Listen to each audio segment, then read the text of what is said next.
Let's get ready to rumble.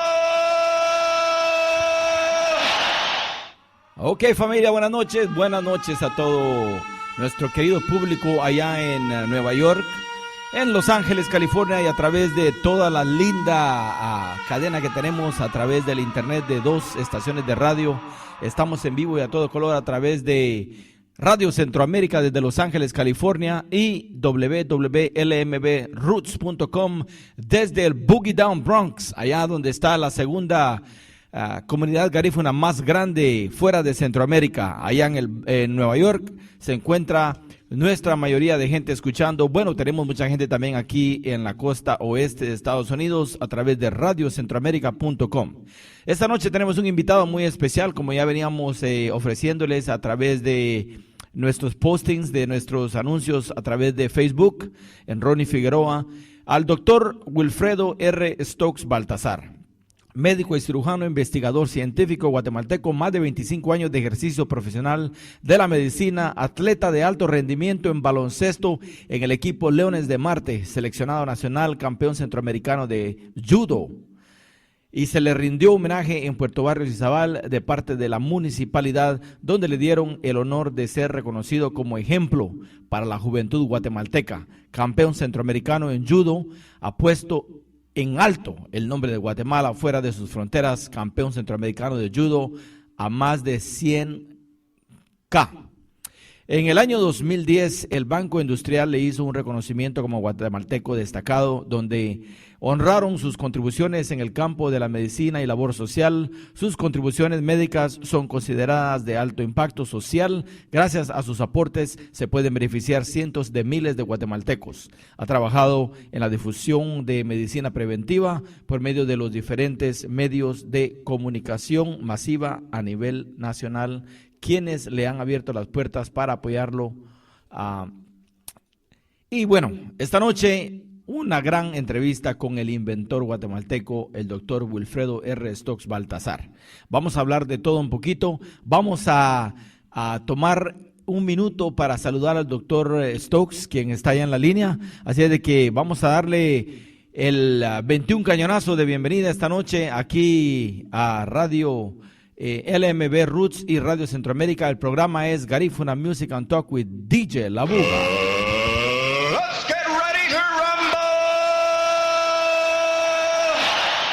Ajá, claro que sí. Buenas noches al doctor Wilfredo R. Stokes Baltazar. Buenas noches, doctor. ¿Cómo se encuentra esta noche? Gracias, doctor. Déjeme hacer un arreglo rapidito aquí. Se oye muy baja la señal de su teléfono. No sé qué será, pero vamos a revisarla. Déjeme tocar un tema muy bonito aquí de la radio rapidito, mientras que hacemos los arreglos respectivos para poder tener una calidad de sonido esta noche. Permítame.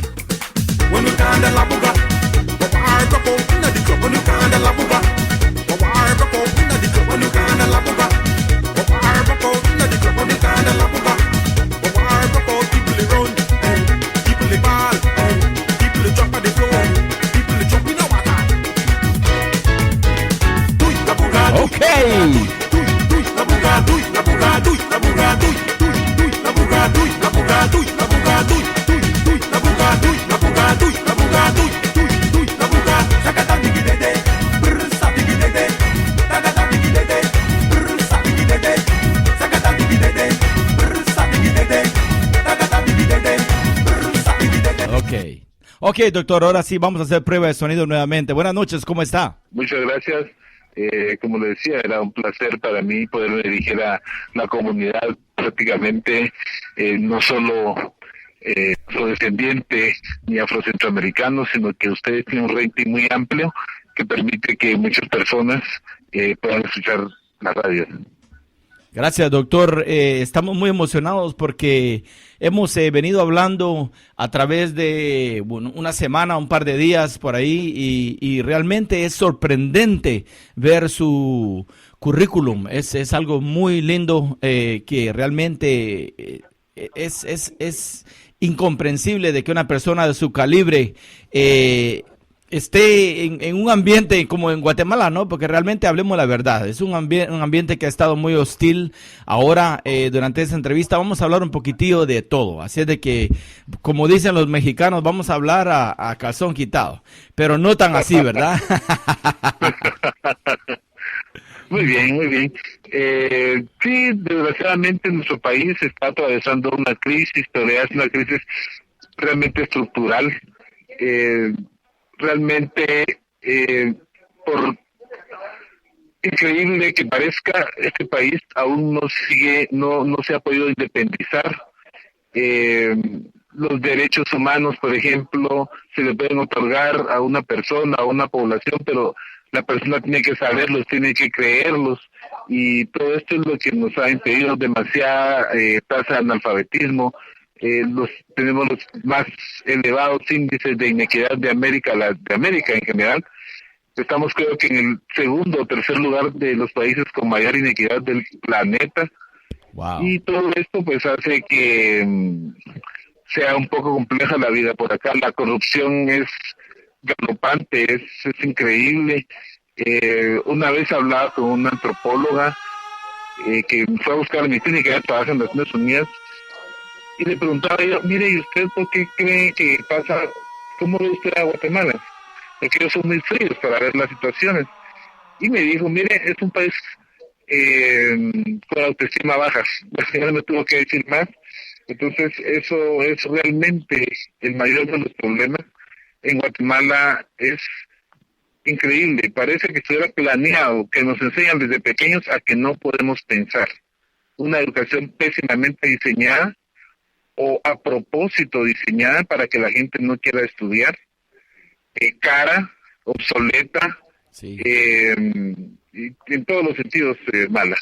Pero ahí tenemos buenos elementos en el país, aún hay gente que quiere salir adelante, hemos tenido personas que han logrado desarrollarse y triunfar en diferentes aspectos de la vida. Entonces, por eso yo siempre menciono que, de alguna manera, si queremos algo, tenemos que trabajar en él. No, alguien dice que hay que aprovechar la oportunidad. Yo creo que hay que buscarla. Eso es lo que creo yo que tenemos que hacer, buscar las oportunidades. Excelente, doctor. Gracias. Estaba atentamente escuchándole, al mismo tiempo atendiendo las redes sociales que están hirviendo. Está esto caliente. Hay mucha gente que se está ya conectando, que están pues interesados en saber de su vida como un científico, como un doctor, como una persona del deporte. Realmente es mucho que aprender. ¿Cuál es su nombre completo, doctor Wilfredo? Mi nombre es Wilfredo Ramón Stokes Baltasar. Excelente. Ahora, ¿dónde nació y en qué fecha usted nació? ¿Dónde estudió primaria y secundaria y universidad? Perfecto. Yo nací en la ciudad capital de Guatemala el 27 de febrero de 1961. Nací en la capital. Ajá. Cuando realmente mi padre aún estaba vivo. Mi padre se casó con mi mamá y a consecuencia de eso pues apareció primero. Después mi madre quedó embarazada nuevamente y fue ahí cuando falleció mi papá. Yo tenía 11 meses, entonces de alguna manera especialmente yo no lo recuerdo, no tuve la dicha de poderlo conocer. Lo conocí viendo unas cartas que creo que a usted le mandaron, viendo fotos, y de ahí saqué yo el ejemplo de mi papá, el interés por superarse, el hecho de ser luchador. Mi madre me lo inculcó todo el tiempo. Prácticamente crecimos sin padre y sin familia paterna, pero sí con la familia de mi mamá, que tiene una historia bastante interesante. Excelente, doctor. Ahora, sus estudios de primaria, secundaria y universidad. Bueno, a raíz de que fallece mi papá, mi mamá vuelve con su familia adoptiva. Pues nos vamos a vivir a la antigua Guatemala con ellos. Estudié ahí la primaria en un colegio que se llamaba Constancio C. Vigil. Es un colegio muy curioso, el colegio es increíble, la mente humana como es. Yo recuerdo el colegio con muchos detalles. Posteriormente, mi mamá quiso independizarse y nos venimos a vivir acá a la capital de Guatemala, y aquí fue donde terminé mi primaria. Hice los básicos, estudié en el colegio Casa Central, es un colegio de monjas en Guatemala, que mucha gente desconoce, que tiene una sección de niños, y tiene una sección de niños únicamente para primaria. En cambio, niños hasta que salen de diversificado, magisterio, perito y esto, pero la primaria era solo de niños. Uno va aprendiendo en cada lugar donde la vida, por donde lo va llevando a uno la vida. De ahí aprendí la humildad, de ahí aprendí el hecho de compartir. Habían dos clases de niños, yo era de los afortunados, pero había otros que eran los becados, que les decían los niños de frijoles. Entonces uno aprende a compartir y a convivir con las personas y aceptar a las personas. Todos, y todo el mundo al final de cuentas somos lo mismo. Posteriormente estudié un año en el Instituto Adolfo Béjol Central de Guatemala, donde me becaron. Es un instituto de formación militar. No me gustó realmente, estuve un año ahí completo.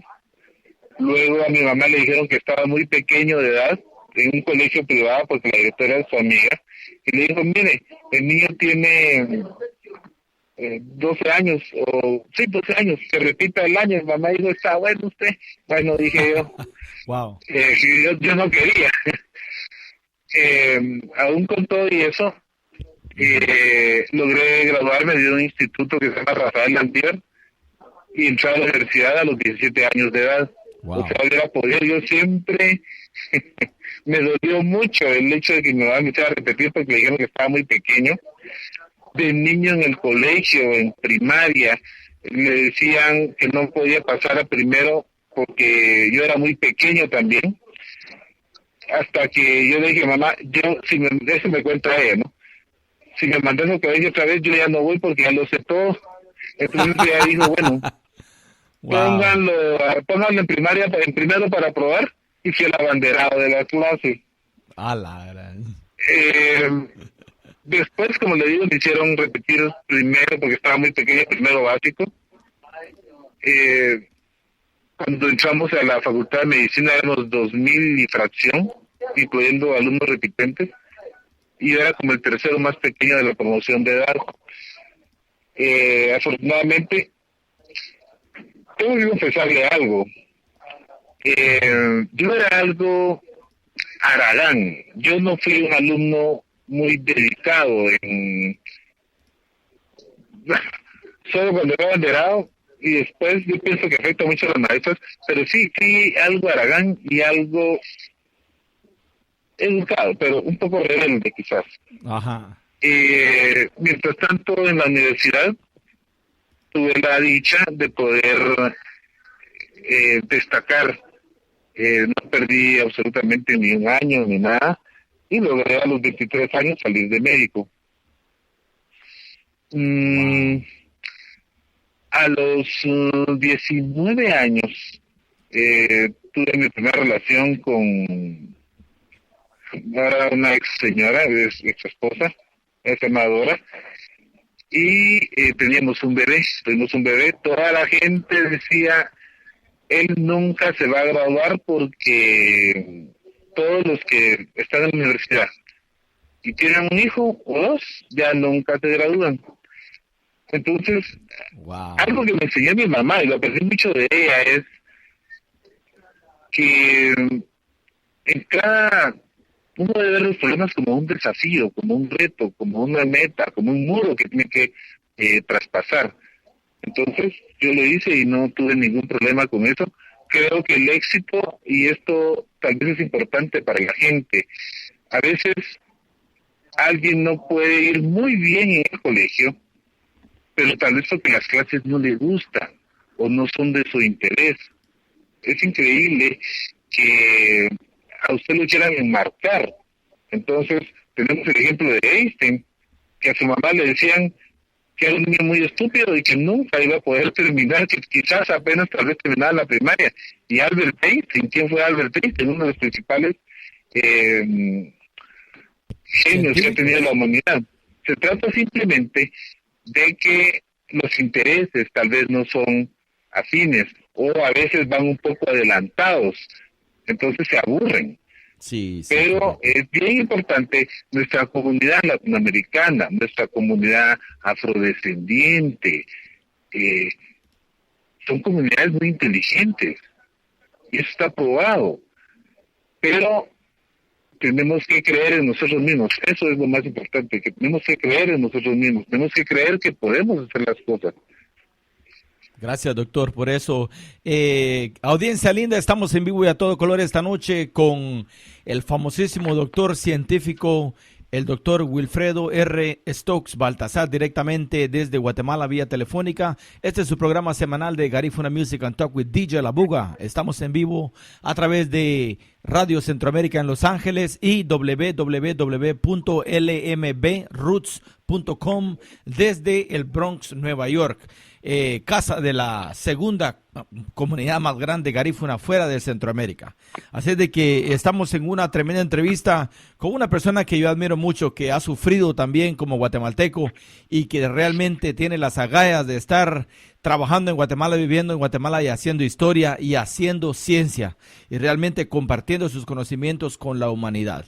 Mi próxima pregunta, doctor, es ¿cuál es el origen de sus apellidos? Usted tiene un apellido de origen inglés y el otro apellido que tiene es español, Stokes Baltasar.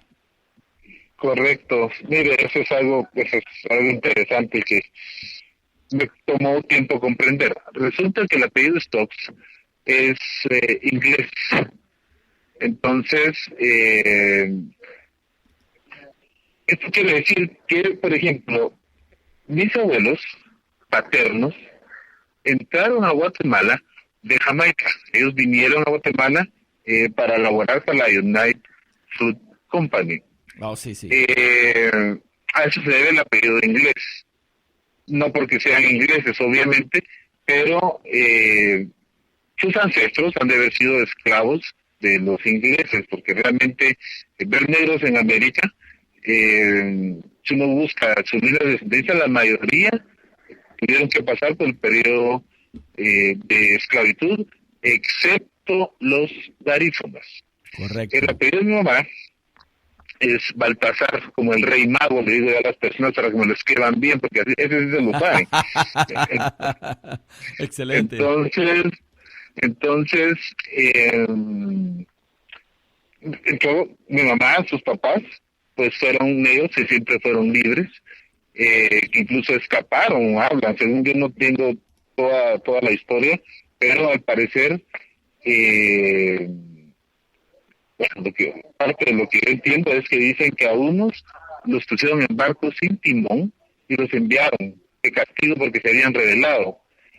Ellos se habían mezclado ya con los indios de las islas, con los indios antillanos, y que unos especial deberían morir y otros deberían encallar a todas estas playas de Honduras y todo esto. Uh-huh. Y que de ahí empezó, es la historia que yo tengo, no sé. Doctor, y una pregunta, ¿cómo se identifica usted siendo garífuna, guio y teniendo, viviendo en un país de habla hispana en el continente centroamericano, en el istmo centroamericano, eso es, mejor dicho? Santo Dios, mire. Yo soy un indio de Guatemala. Le digo por qué. Porque el concepto de indio, si uno revisa, solo quiere decir nacido en el lugar. Eso quiere decir indio. Después le agarran, como todas las palabras, les ponen después, las malutilizan, pero el concepto de indio solo quiere decir nacido en el lugar. Por supuesto, soy negro. Sé que soy afrodescendiente. Mi corazón, yo crecí con mi madre y casi rechazado por la parte inglesa de mi familia. Entonces mi corazón es garífuna. Sin embargo, yo creo que para poder mejorar como pueblo, como etnia, tenemos que dejar atrás ese tipo de situaciones, porque al final de cuentas, si viene un chino a Guatemala o va a los Estados Unidos, un alemán, un griego, un ruso, y mira un garífuna y un Joe, o lo que usted quiera decir, lo que es un par de negros. Entonces, eso es lo que somos, a mi criterio. Yo pienso que tenemos que superar bastante esa situación. Hablaba hoy con un señor de Amnistía Internacional y me decían, mira, me dicen, los Estados Unidos lo que importa es la cultura que tenga la persona, que te pasa a hacer algo y que lo hagas bien. Yo sé que hay racismo, pero básicamente no podemos nosotros, los afrodescendientes, pretender vivir separándonos. Justamente eso ha sido la intención de los que han sido nuestros negreros, dividirnos. Fue así como lograron ellos poder sojuzgar a un pueblo tan poderoso y tan grande como era el pueblo africano en la antigüedad, porque se ganaron primero su confianza, porque somos muy amables, y después nos dividieron. Entonces, yo pienso que actualmente, por ejemplo, en los Estados Unidos, los negros hablan un inglés maravilloso. Los garífonas, entonces ya quedaron, eso ya quedó atrás de que los garífonas solo tienen que hablar garífuna, no. Por supuesto, es una lengua muy muy rica, pero no se puede salir adelante en la vida únicamente hablando garífuna. Sí, de hecho, los Esa es mi manera de garífunas, pensar. la comunidad garífuna muchas veces, en muchos casos, hablan hasta 3 idiomas. Muchos de Exacto. ellos sí son muy buenos para el Exactamente. inglés, para el garífuna y para el español. Entonces, así ha sido históricamente la historia del garífuna. Siempre se adaptan muy bien a cualquier cultura, a cualquier país y sobresalen. Porque son inteligentes. Correcto, O sea, correcto. esa es la clase, es la clave, porque realmente somos inteligentes. Mire, históricamente se decía que los negros no podían hacer esto, que era prohibido enseñarles a leer, y esto y el otro. Destruyeron todo el pasado que han podido del pasado de la raza negra en África. Pero no, si uno se pone a pensar, a veces piensa uno, es increíble, parece como que realmente nos tuvieran unido, pero no. ¿Verdad que sí? Doctor, mi Desde el próxima sentido, pregunta, punto de y vista es cultural, correcto, no, de hecho, buen punto. Basado en la conversación que hemos estado acarreando desde el principio, siempre oigo resonar esa palabra de mi papá, mi papá, mi papá. Su papá fue muy inteligente, su papá fue uno de los pocos guatemaltecos que logró ser parte de la Fuerza Aérea de Estados Unidos. Él se hizo miembro del Air Force de Estados Unidos, pero quiero que venga de usted. ¿Por qué no nos habla un poquito de quién fue su padre? bueno, mi padre fue, insisto, no lo conocí, pero dejó grandes huellas que son palpables. Fue una persona muy especial desde niño. Él siempre fue una persona muy protectora, protector de su familia, protector de sus hermanos, al extremo que me cuenta una tía que le decían, todos los hermanos, teniendo a su papá vivo, a mi papá le decían papá, sus propios hermanos. Wow. Él también pasó por esa dosis de rebeldía. En aquellos tiempos, imagínense, empezamos los años 40, cuando él era niño o adolescente, él era trabajador, ayudaba a la familia, hacía helados. Mi mamá me cuenta que él hasta le hacía la mueca de cómo batía los helados que hacía e iba a vender al cine para ayudar a su papá, porque su papá era obrero, el papá trabajaba en una central de teléfonos. La mamá era ama de casa, tenía 8 hermanos más, y él asumió, a los hijos así les llaman hijos parentales, son los hijos que tienen la capacidad de asumir el rol de papás. Bueno, pues en contra de la voluntad de sus papás, él se vino a estudiar a Guatemala. Él era muy aventado, muy decidido, y vino a estudiar a la escuela normal, es una escuela de formación básica. Ahí fue el mejor alumno. Entonces, casi enfrente hay un instituto vocacional donde salen de mecánicos, torneros, carpinteros y todo esto. Entonces Ajá. él escogió la carrera de torno. Fue el mejor en este instituto técnico vocacional.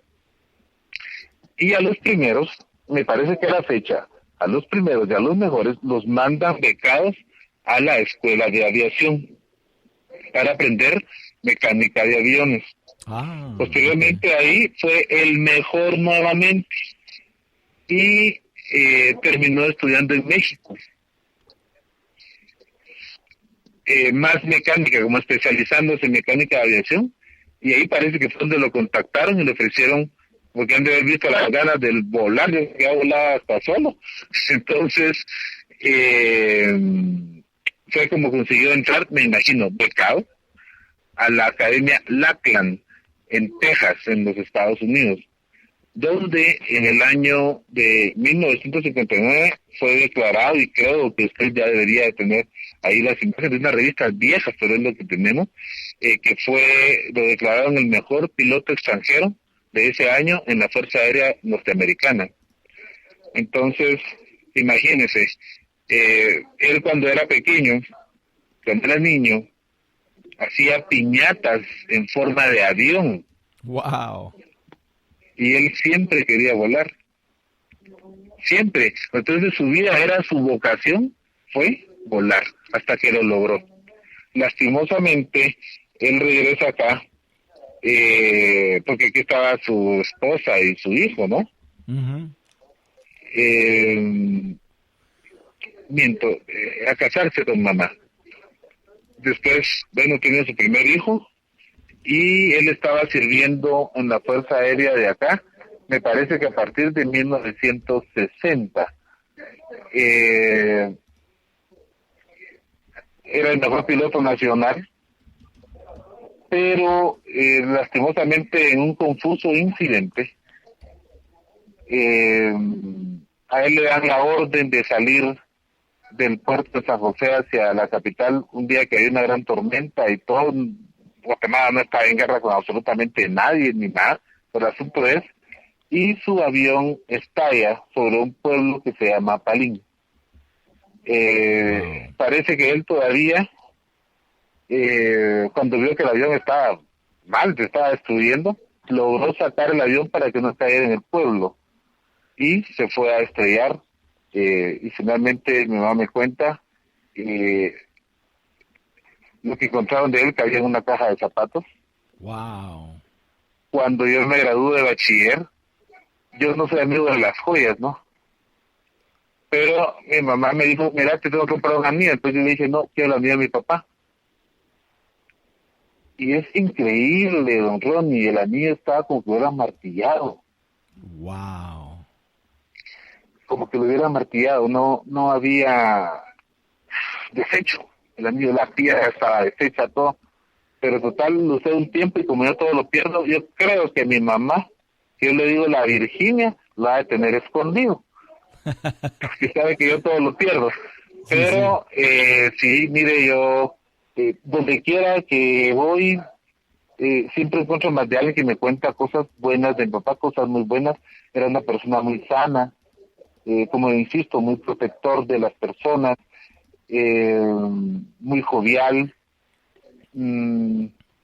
Bueno, no salí tan igual en él. En la parte, él dicen que él siempre se vestía así, nítido, ¿ah? Sí, sí.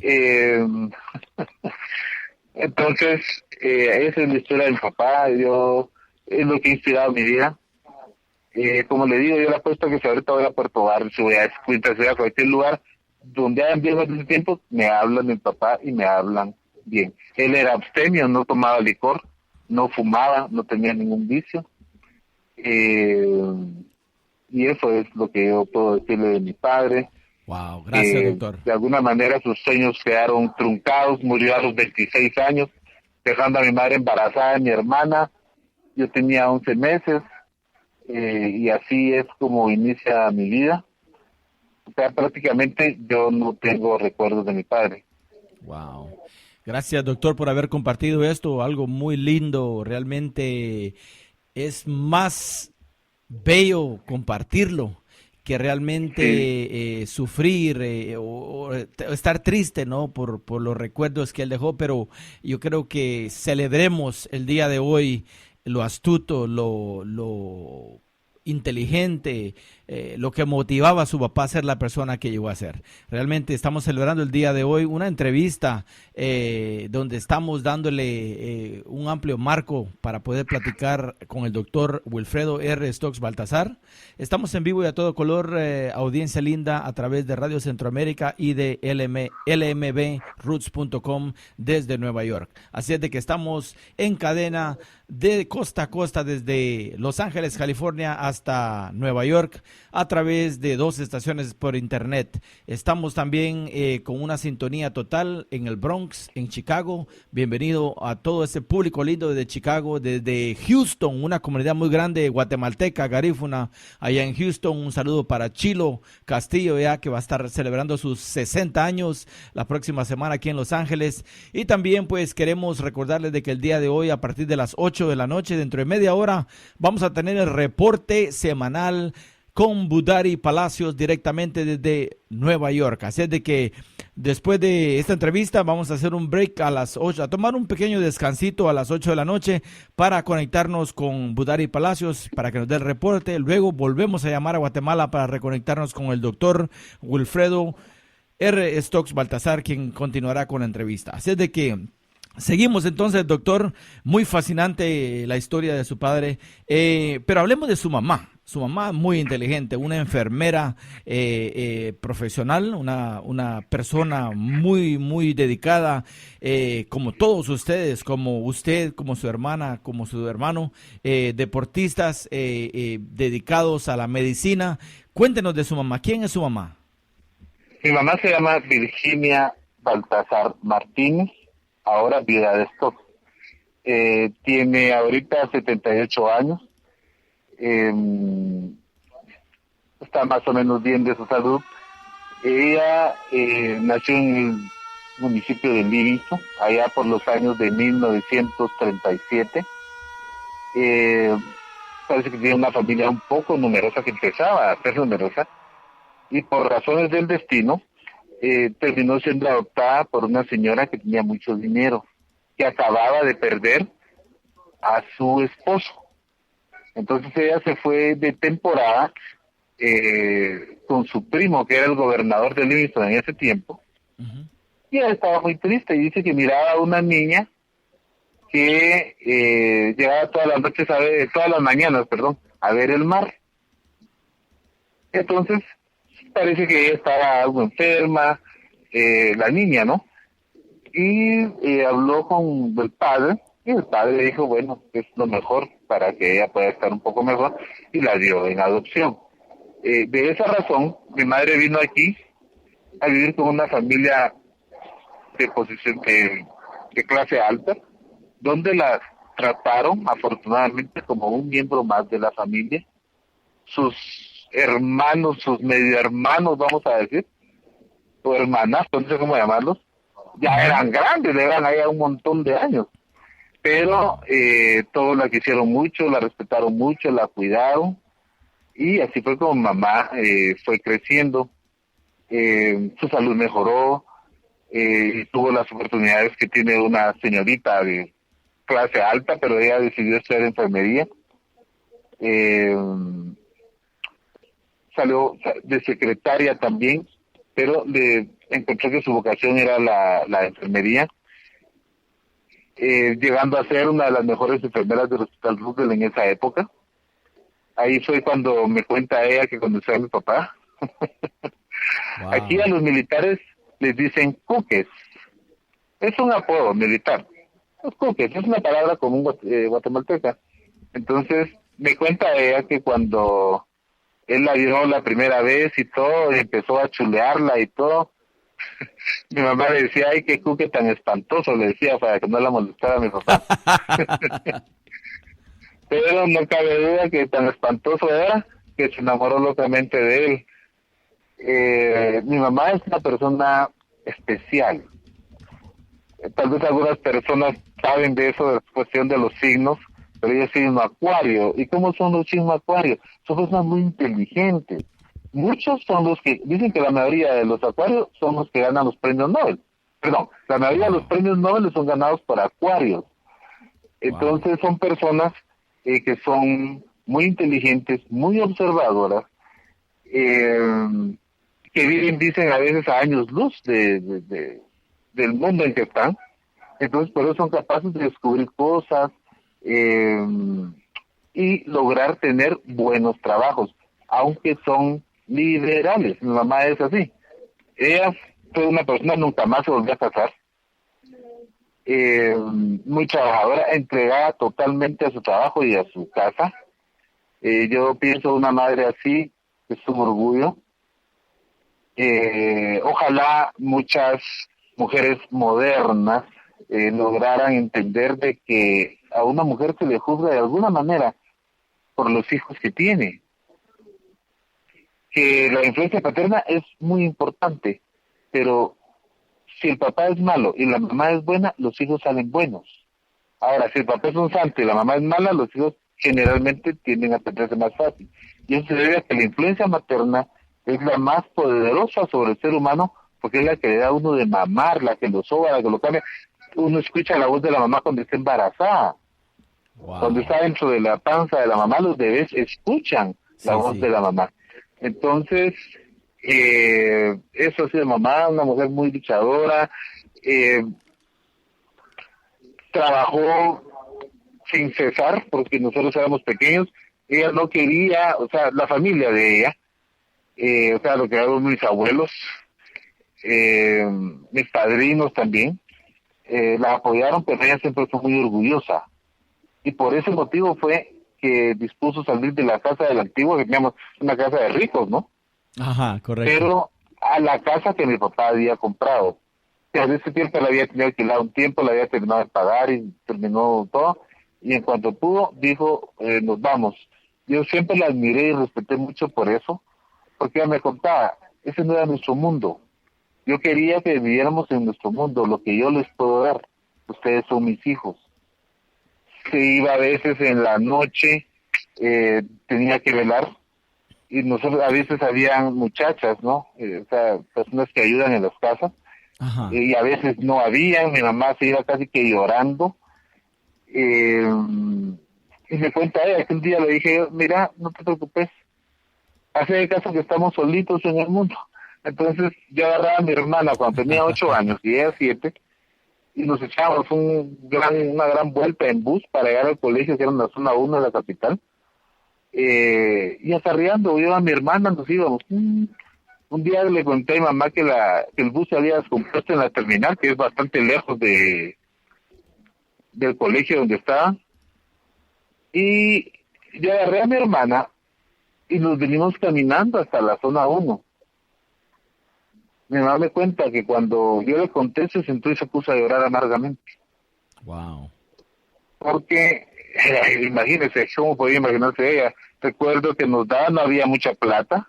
En ese tiempo nos daba 5 centavos para la ida, 5 centavos para el regreso, 5 centavos para gastar a cada uno y 5 centavos por cualquier cosa. Porque en ese tiempo 2 por 5 valía el bus. Wow. Entonces yo sabía que ese dinero no me lo podía gastar y jamás me lo gastaba. Entonces, mire, hay un dicho que dice, nadie es realmente hombre hasta que muere su padre. Entonces, porque no siempre va a tener el consejo de un padre. Pero en mi caso, yo pienso que le toca madurar a uno a más temprana edad y que eso lo marca a uno para siempre, ¿no? Correcto. Una vez, ya viejo, yo no tendría 26, 27 años, estábamos hablando de mamá, de la infancia y todo, y yo crecí normal. Ella me estaba diciendo que yo siempre le decía a los niños, mi mamá es mejor que sus mamás, porque mi mamá es mamá y papá. Ella me cuenta eso. Y dice que él decía, bueno, no, mi mamá es mejor porque ella trabaja y ella todo, ella nos cuida. Ella. Entonces cualquiera hubiera pensado, bueno, ese niño no le hace falta a su papá. Pero fue hasta cuando yo tendría unos 26 años, hablando de la casa de mi mamá en el cuarto de ella, que me estaba contando eso, que le empecé a decir yo que yo me daba cuenta que todos los niños tenían su papá cuando yo estaba pequeño y que yo no tenía papá. Y hasta ahí me senté a llorar amargamente yo y me di cuenta de la falta que me ha hecho mi papá. Wow. Increíble. Increíble, sí. Wow. Gracias, doctor, por compartir con nosotros. Audiencia linda, estamos en vivo y a todo color a través de Garifuna Music and Talk with DJ La Buga, a través de los estudios desde Long Beach, California. Este es su programa semanal de 7 a 9 de la noche. Esta noche muy especial tenemos al doctor, directamente desde Guatemala, al doctor Wilfredo R. Stokes Baltazar, médico cirujano e investigador científico guatemalteco, quien está compartiendo momentos muy íntimos con nosotros. Gracias por estar en compañía con nosotros, doctor. Gracias a la audiencia linda por estar también con nosotros, a su querida esposa, a su querida mamá, doña Virginia, saludos muy cordiales. Ella también le envía saludos muy cordiales a toda la comunidad garífuna de Houston, de el Bronx, de todo Nueva York, de Chicago, de Los Ángeles, donde quiera que estén. Ahí está el saludo de doña Virginia, que nos está escuchando en vivo y a todo color. Doctor, mi próxima pregunta pasa a ser acerca de la medicina. Yo creo que su mamá le dio ese incentivo por ser enfermera, ¿no? Y no ser solo una enfermera, sino ser una de las mejores profesionales en su ramo. ¿Cuándo y por qué decide estudiar medicina y a qué edad entró a la universidad y en qué año terminó su carrera? Fíjese que como mi mamá era enfermera en el Roosevelt, después trabajó de secretaria, después trabajó en un lugar que se llama INCAP, Instituto de Nutrición de Centroamérica y Panamá. Ahí hacían muchos experimentos. Estos señores son los que crearon el famoso atol aquel, que era una excelencia que se llamaba incaparina. Ah, sí, correcto. Entonces, para lograr la incaparina, tuvieron que hacer cientos y cientos de estudios, desde ratas, desde animalitos, hasta finalmente dárselo a los infantes. Entonces a veces cuando mi mamá tenía turno los domingos, llegábamos a almorzar con ella. O a veces, entre semanas, si había feriado, pues algún mandado, yo tenía que llegar ahí con ella ahí. Y yo empezaba a ver los niños chiquititos, todos desnutridos, como se iban recuperando. Miraba las ratas en el laboratorio. De hecho, una vez un señor que se llama Rubén, muy amable, me regaló una rata blanca de laboratorio.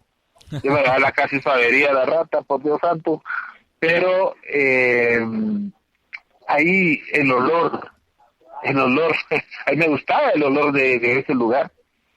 Olor a medicamentos, olor a sangre, si usted quiere, a todos las soluciones que se manejan en esos lugares químicos. Y me gustaba el ambiente de trabajo. Yo miraba que los doctores eran ahí como muy importantes, ¿no? Correcto. Y que mi mamá era, póngase, una excelente asistente. Ella a veces repetía los estudios si ella tenía alguna duda, y eso le gustaba a sus jefes. Entonces, posteriormente, cuando yo tendría tal vez por esos tiempos, unos 9 años tal vez, una vez habían ratas en la casa, y había habido, saber dónde salió. Entonces yo pues aprendí a matarlas con una escoba, y un día maté una, yo la estaba muerta, y decidí abrirle, le abrí su pequeño pecho, y me di cuenta que el corazoncito de la rata aún latía. Wow. Entonces dije, la chicha, ¿cómo va a ser esto? Posteriormente me interesó las ciencias. Tuve la suerte de tener en la familia, por parte de mi mamá, había un ingeniero, y había dejado todos sus libros, se había grabado, ¿no? Y todos sus libros viejos. Entonces había un montón de experimentos que yo me ponía a hacer cuando era niño, porque yo jugaba solo. Teníamos mi hermana y yo, pero a mí generalmente me gustaba hacer mis cosas solo. Hice un microscopio una vez porque quería ver unas patas de mosca. Entonces Y en ese tiempo no había internet, bueno, fuera. Logré hacer un microscopio que funcionaba con un fastener de folder, la parte de metal, amarraba un vaso de agua, que se le hacía un hoyito en el centro, se le ponía una gota de agua y la gota de agua servía como lupa. Entonces no era un microscopio muy perfecto, pero Correcto. miraba uno cómo era el azúcar, cómo era la sal, microbios grandes que se podían ver, y ahí descubrí el mundo de la ciencia realmente, ¿verdad? Mi mamá Excelente. tenía un libro que se llamaba Guardián de la Salud, no sé si existe un Sí. gran libro para mí, Wow. y yo lo leía, me gustaba ver las enfermedades, las ronchas, leía yo, por ejemplo, la distancia que una bomba atómica a ese tiempo avanzaba, 1.5 kilómetros, y así. Entonces, poco a poco. Posteriormente tuve unos amigos que se peleaban mucho, y un día uno le metió una gran somatada al otro, y yo decidí irlo a curar, yo lo iba a curar todos los días, lo dejó tan somatado que dije yo, bueno, y yo lo iba, lo curaba, yo no sabía curar, nadie me había enseñado, pero uno limpiaba, se curó el dichoso Glenn Arnold, y así fue como fue, siempre destacaba en biología, en ciencias naturales, o sea, todos tenemos vocación para algo. A veces la Correcto. gente dice, es que no servís para nada. No, él no ha descubierto tal vez la vocación. Correcto. Entonces a mí ayudar a la gente es algo que siempre, bueno, no sé, es una de mis gracias o desgracias, pero el hecho de ser paternalista con todo el mundo me ha servido para poder ayudar a la gente realmente, ¿verdad?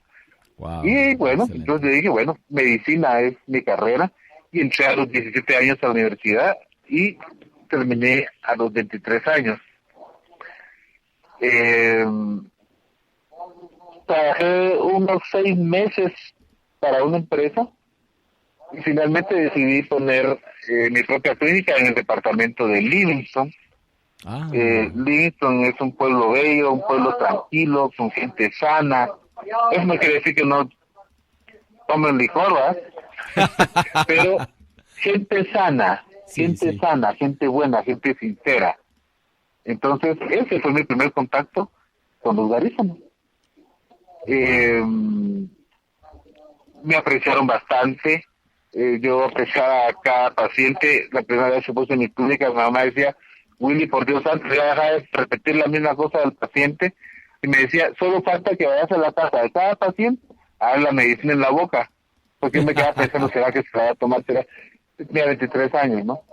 Sí, sí, Eh, wow. Posteriormente regresé a la capital porque no había muy buena educación en Livingston. Creo que es un problema que a la fecha persiste. Sí, sí, correcto. Y me vine acá por mis hijos, ¿no? Tenía un niño y quería tener yo otro par de niños, del primer matrimonio. Y me vine acá a la capital. Mm, Uno va aprendiendo cosas, ¿no? Entonces yo miraba a mis compañeros, cómo les iba a llamar en su clínica. Pero yo decía, ay, no, qué horror. Y yo tengo que meter una familia. Entonces puse una importadora de carros. Tenía un terreno que había vendido y puse una importadora de carros. Iba a los Estados Unidos a traer carros. Después decidí que era muy peligroso y que no valía la pena porque no se les ganaba nada. Eh, Aprendí a pintar carros en el trayecto, se me arruinaban, me volví mecánico de carros, entonces yo puedo arreglar un motor diésel, gasolina, de gas propano, de gas corriente, de lo que sea, media vez sea de combustión interna, los principios son los mismos. Y así se Correcto. pasó mi vida, hasta que finalmente termino en Puerto Barrios, y me doy cuenta que había una enfermedad que se repetía constantemente, una enfermedad muy seria, muy grave, que se llama fiebre reumática.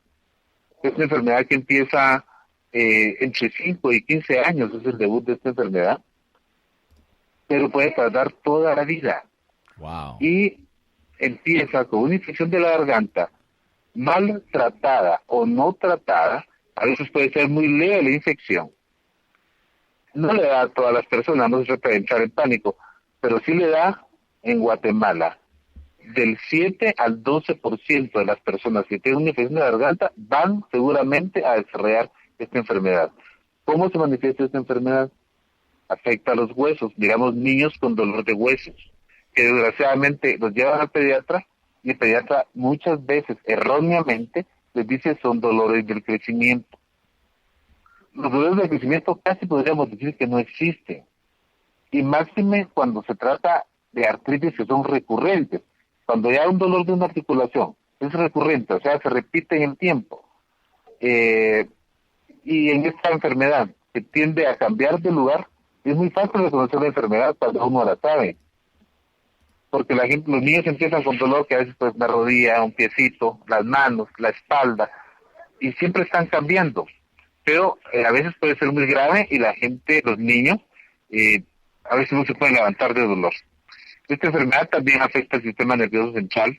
A los niños pequeños les da depresión, ansiedad, niños se vuelven como hiperactivos, pueden tener una torpeza extrema que se llama corea, donde los niños a veces ni siquiera pueden sostener un vaso o una cuchara a la hora de comer. Wow. Pero se pasan, esa complicación se pasa. Es muy grave, muy fea, muy molesta, pero se pasa. También da problemas en la piel, que son unos nodulitos, como ver frijolitos a la par de las articulaciones grandes, la rodilla, los hombros, las caderas, pero también desaparece. Pero el daño más grave de esta enfermedad es el corazón. Wow. Que da, por ejemplo, un crecimiento exagerado del corazón. Entonces son niños que se cansan rápidamente, son niños que no quieren jugar. Un niño no le va a decir a uno tengo dolor de pecho, salvo contadas excepciones, pero uno tiene que ver siempre a los niños. Ese es el papel que tienen que jugar los maestros a veces, que hay niños que no juegan, y es porque se cansan mucho. Entonces, esta es la complicación más grave de esta enfermedad, y es una enfermedad que es la primera causa de muerte a nivel mundial en personas de 5 a 40 años. Wow. O sea, y créame, es una pena que en Guatemala aún persista la enfermedad, como que si no estuviéramos en el pleno siglo XXI, porque tenemos elevados índices debido a que el Estado jamás ha hecho nada por combatir la enfermedad, pese a que yo muchas veces les insistí como al Estado de que tenían que hacer algo. Es una enfermedad muy prevenible la enfermedad, fácil de prevenir, barato el tratamiento, pero no, si no hay voluntad, no se puede hacer. Desgraciadamente, el mundo está mal diseñado, está diseñado de manera de que los más ineptos llegan a tener demasiado poder. Entonces, eso impide que los países puedan mejorar incluso, ¿verdad? Correcto. Gracias, doctor, por compartir esto, porque de hecho, esa era una de mis preguntas que tenía ya guardadas para usted, porque ese estudio que usted realizó en Puerto Barrios fue el que lo llevó a ganar el premio en Argentina, ¿sí o no? Sí, fíjese que, mire, una cosa trae la otra. Es increíble. Cuando yo decidí hacer el trabajo, lo hice, le dije a la que era mi esposa en ese entonces, mira, hay una situación, esto va a ser duro, pero si no lo hago yo, ¿quién lo va a hacer? Se necesita alguien que venga, que sepa medicina, que le guste la medicina, porque si no puede quitar la enfermedad. Después hay que ir contra la corriente, porque es enfrentar el sistema, pero no tenía idea hasta dónde me iba a llevar esta situación. Cuando terminé mi trabajo, lo empecé en el año 2000, lo terminé en el 2005, yo quiero presentarlo a un Congreso Nacional de Medicina. Mi única intención era compartir conocimientos con los médicos nacionales para decirles, miren lo que está pasando, esto es horrible, es una epidemia, es una cosa muy grave. Fui al colegio de médicos, me dieron un congreso regional, expuse mi trabajo ahí, lo quería exponer en un nivel nacional, fui bloqueado por mi tío, el doctor Henry Stoss. Él fue el que se encargó de bloquear para que no pudiera exponer el trabajo a nivel nacional. Entonces decidí yo, bueno, lo voy a exponer en el Congreso Latinoamericano. Es una secretaria, mire, hay un congreso en Costa Rica y el latinoamericano. ¿Participa alguien ahí? No, Guatemala no, me dicen, no que expone porque aquí no se investigan. Entonces dije, bueno, lo voy a hacer. Y era un congreso latinoamericano de medicina interna, el 5º Congreso Latinoamericano de Medicina Interna. Entonces, ahí mi participación fue prácticamente solitaria, sin fondos, costeándome yo todos mis gastos. Pese que iban muchos médicos de acá, todos iban con gastos pagados. El único que no iba con gastos pagados era yo, y era el único que iba a exponer. Bueno, pude ganar el primer premio, o sea, el diploma dice algo así como por haber presentado el mejor trabajo de América Latina de todas las especialidades en 5º Congreso Latinoamericano de Medicina Interna. Entonces con eso regreso yo, voy al Colegio de Médicos nuevamente y les digo, miren señores, este es un problema serio, necesito que me den espacio para exponerlo a los médicos del país, siendo el mejor trabajo de América Latina. Eso fue en el mes de abril y me dicen, mire, no hay espacio, cuando ni siquiera habían salido las bases del Congreso porque era en diciembre. Entonces yo dije, bueno, no, esto no puede ser, yo no sirvo para rogar a nadie. Entonces decidí inscribirme en el Congreso Mundial. Aquí decían unos médicos, aún después de haber sido el mejor trabajo de América Latina, de todas las especialidades médicas, sobre todos los países, fue Argentina. La gente piensa que Cuba tiene la mejor medicina, y no, la tiene Chile, la tiene Brasil, Argentina. Ellos siempre están investigando, ellos se dedican mucho. México incluso también tiene muy buena medicina y hace mucha investigación. El gobierno financia investigaciones. Bueno, pues entre todos ellos tuve la dicha yo de ser escogido en mi trabajo. Para que aquí me dijeran que no había tiempo que darle a no sé quién, yo dije no. Entonces me inscribí en el Congreso Mundial, aceptaron mi trabajo fácilmente y dije yo, bueno, me voy. Antes de irme, cometí, bueno, no sé, la ilusión, vamos a decir, de pensar de que el gobierno me pudiera apoyar. Entonces le envié una carta al vicepresidente, todo eso lo tengo, todo eso está muy documentado. Todavía le explico yo de que sería muy bueno que iba a participar en un Congreso Mundial, que había ganado lo que había ganado y que sería bueno que el gobierno me apoyara para que por lo menos Guatemala era la imagen de que apoyaba la investigación científica. Correcto. Él solo mandó una carta, me lo felicito, pero la agenda saturada y nada. Yo arrepentido, yo dije, pero por bruto le hablaste, Wilfredo. Bueno, entonces yo me fui solo. Cuando vuelvo a Argentina, fue un 15 de septiembre, justamente el día de la independencia de acá, y iba yo con la espada desenvainada, porque los argentinos que uno conoce aquí, todo el mundo dice que son creídos, que son abusivos, que son prepotentes.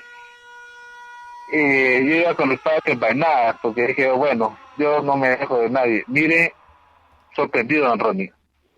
Es un pueblo culto. Todas las personas son educadas, los taxistas, las gente del hotel, los que atienden las tiendas. Es increíble, y ahí mira uno el efecto de la educación. En ningún momento sentí yo ni siquiera el más mínimo ataque por discriminación o por nada, no, al contrario. Toda la gente enterada de la realidad nacional. Entonces, es increíble. Muy preocupados porque habían matado a 2 personas que iban conmigo de un mall en Argentina. Ajá. Cuando aquí en Guatemala un ministro de Relaciones Exteriores creo que dijo, una vez que mataron 17 personas aquí en un día, dijo, pero se promedio aquí son 34, ¿por qué se asustan tanto? Como ministro va a decir eso. Así es como wow. Entonces, gracias, aquí en doctor. Guatemala realmente la vida no vale nada.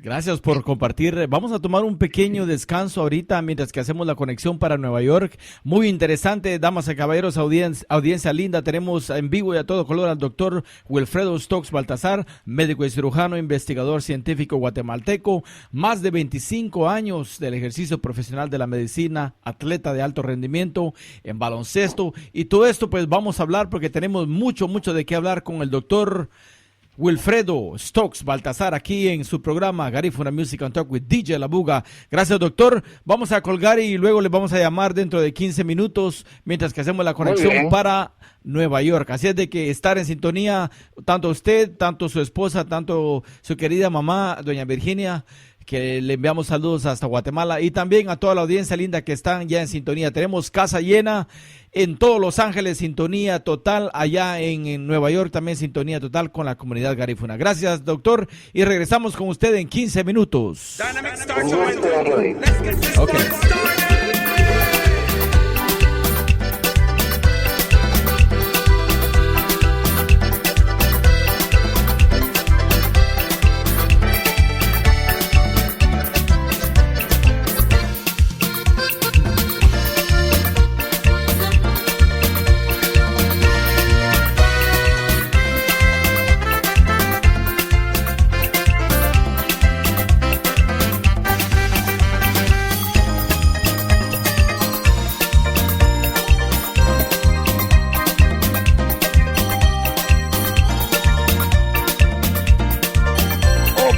Mi gente linda, gracias por estar en sintonía con Garifuna Music and Talk with DJ La Buga. Ahora sí nos vamos con el reporte semanal hasta el Bronx, Nueva York, con Budari Palacios. ¿Qué motea? Muy teguño. ¿Cómo están mis amores y mis corazones de la radio? ¿Cómo está mi querido DJ La Buga y todos Aquí los todo DJs? bien. Ábale, Magadetina, Agui Amur. Bueno, estamos aquí en el área del Bronx, por el área de Westchester, 2006 de Westchester, es el área donde ensayamos Budari Dance Company. Bueno, mis amores, aquí muy feliz y contenta. Mil gracias por hacerme parte de esta su familia. Antes de comenzar este segmento, ¿aló? Sí, gracias a ti. Sigue, corazón. Sí, dime cualquier cosa ahí. Antes de comenzar este segmento, quería dedicarle este segmento a todos esos músicos que han dedicado su vida, todos los músicos garífunas que han dedicado su vida a lo que es el arte de poder tener esa voz, de poder representar nuestra cultura tocando un tambor, bailando o cantando. Especialmente aquellos artistas garífunas que han muerto y que han sido grandes, pero grandes talentos de nuestra comunidad garífuna, como lo ha sido Andy Palacio, como lo ha sido, no sé si ustedes sabían, de Yura, que él fue un gran artista, murió en lo que es México, y muchos de él, pero en especial nuestro compañero Lam, como le decíamos Lam, él era uno de nuestros tamboristas, un muchacho que murió joven repentinamente, y su amor era para el tambor. Entonces, este segmento va dedicado para todos aquellos artistas garífunas que han dedicado su vida a la cultura y que aunque muchos y algunos de ellos no han sido reconocidos por nuestra propia comunidad garífuna, nosotros sí lo hacemos. Que Dios los tenga en su gloria y pues vamos a comenzar. Bueno, mis amores, ¿estamos listos? ¿Tienen papel y pluma? Todo aquel que está escuchando, todo aquel que me está escuchando, esté en California, donde quiera que esté, pues ya como les digo, cojan un burrito, si no hay para el avión. Ok, comenzó diciembre con los FEDUS. Aquí estamos sintiéndonos como ya nuestra comunidad de garífunas, pura celebración. Pues les cuento que este 5 de diciembre va a haber el FEDU de Santa Fe Griga. Esto va a ser en el nuevo 14 y de la 162 Prospect, ¿verdad? Muy importante que todo el mundo, pues, para representar, llegue con su gown, con su ropa garífuna. La verdad que es un orgullo. Para este FEDU pueden llamar al 347-622-6716 a la señora Lina González o a la señora Mina al 718-684-4911. También tenemos lo que es el grupo Cereme, tiene el Día del Garífuna, que lo van a hacer este 27 de noviembre, es un viernes, en el 2165 de Powell, en el Bronx. Si ustedes compran los tickets antes, son $20, pero ya en puertas son 25. Entonces pueden llamar al señor Roberto al 347-310-6737. ¿Siguen apuntando? Claro que sí. Ok. nos vamos a lo que es algo que también tenemos bien bueno, va a ser lo que es el Garífuna Más, es la misa garífuna, que va a ser en Brooklyn. Toda mi gente se vienen para Brooklyn, ¿verdad? Esto va a ser el domingo, perdón, como la temperatura cambia, entonces nos empezamos como a enfermar. Va a ser este domingo, noviembre 8, en una iglesia en Brooklyn, todo el mundo la conoce, es la iglesia Our Lady of Mercy Church. Está en el 680 de Mother Gaston. Así que por favor los invitamos a todos. Va a comenzar a las 2 de la tarde. También tengo lo que es la misa en el Bronx, que es la pastoral garífuna. Felicidades y saludes a lo que es mi amiga Florentina Colón. Será el 15 de noviembre comenzando a las 12 p.m., que es en el 83, en el 832 y de la 166. ¿Verdad? Ya todo el mundo conoce por el área de Prospe. Mis amores, ¿y cómo me les ha ido esta semana? ¡Alegres! Bueno, mis amores, déjenme contarles que tenemos dentro de nuestra comunidad garífuna, en nuestra comunidad tenemos muchos artistas. Hay un orgullo de Bajamar, hay muchos artistas de la comunidad de Bajamar. Él se llama Natiti Arzú, ¿verdad? Él es uno de los orgullos de Bajamar, ya que él sacó como, junto con otros muchachos, sacó como un CD, donde hay parranda, donde se puede gozar mucho. Y si están interesados en escuchar esta parte de ese, creo que es como un promo, algo así, pueden llamar al 1404-957-3663. Es muy importante que apoyemos a nuestros artistas, hombre. ¿Verdad? No podemos dejarlos así hacia un lado. Bueno, mis amores, les quería compartir un tema. No sé qué ustedes piensan, si pueden hacer su llamada. Me gustaría que den sus opiniones, porque ayer precisamente estuvo circulando lo que es una foto de un hombre garífuna que fue castrado, ¿cómo se dice la palabra? Castrado por su mujer. Castrado. Castrado, sí, la mujer, supuestamente dicen de que fue por infidelidad. Lo que nosotros estamos tratando de promover es que se elimine la violencia, porque nosotros pensamos de que cuando es una relación de pareja, se trata de diferentes maneras de resolver aquella relación, pero si ya no se puede, desde el momento que ya entra la violencia, lo mejor es separarse, porque creo que uno de mis pensamientos, y que como le digo yo a mis seguidores, mi pensamiento no significa que sea el pensamiento de ustedes, pero hay que analizar, ¿verdad? Ya no estamos en los tiempos de decir yo voy a estar con ella o con él por mis hijos, yo voy a estar con ella o con él por el que dirán o porque me paga la renta o porque me da mis gustos. Y entonces habemos muchas mujeres, porque hay que involucrarse, veo muchas mujeres y muchos hombres que pasan años y años, son abusadas.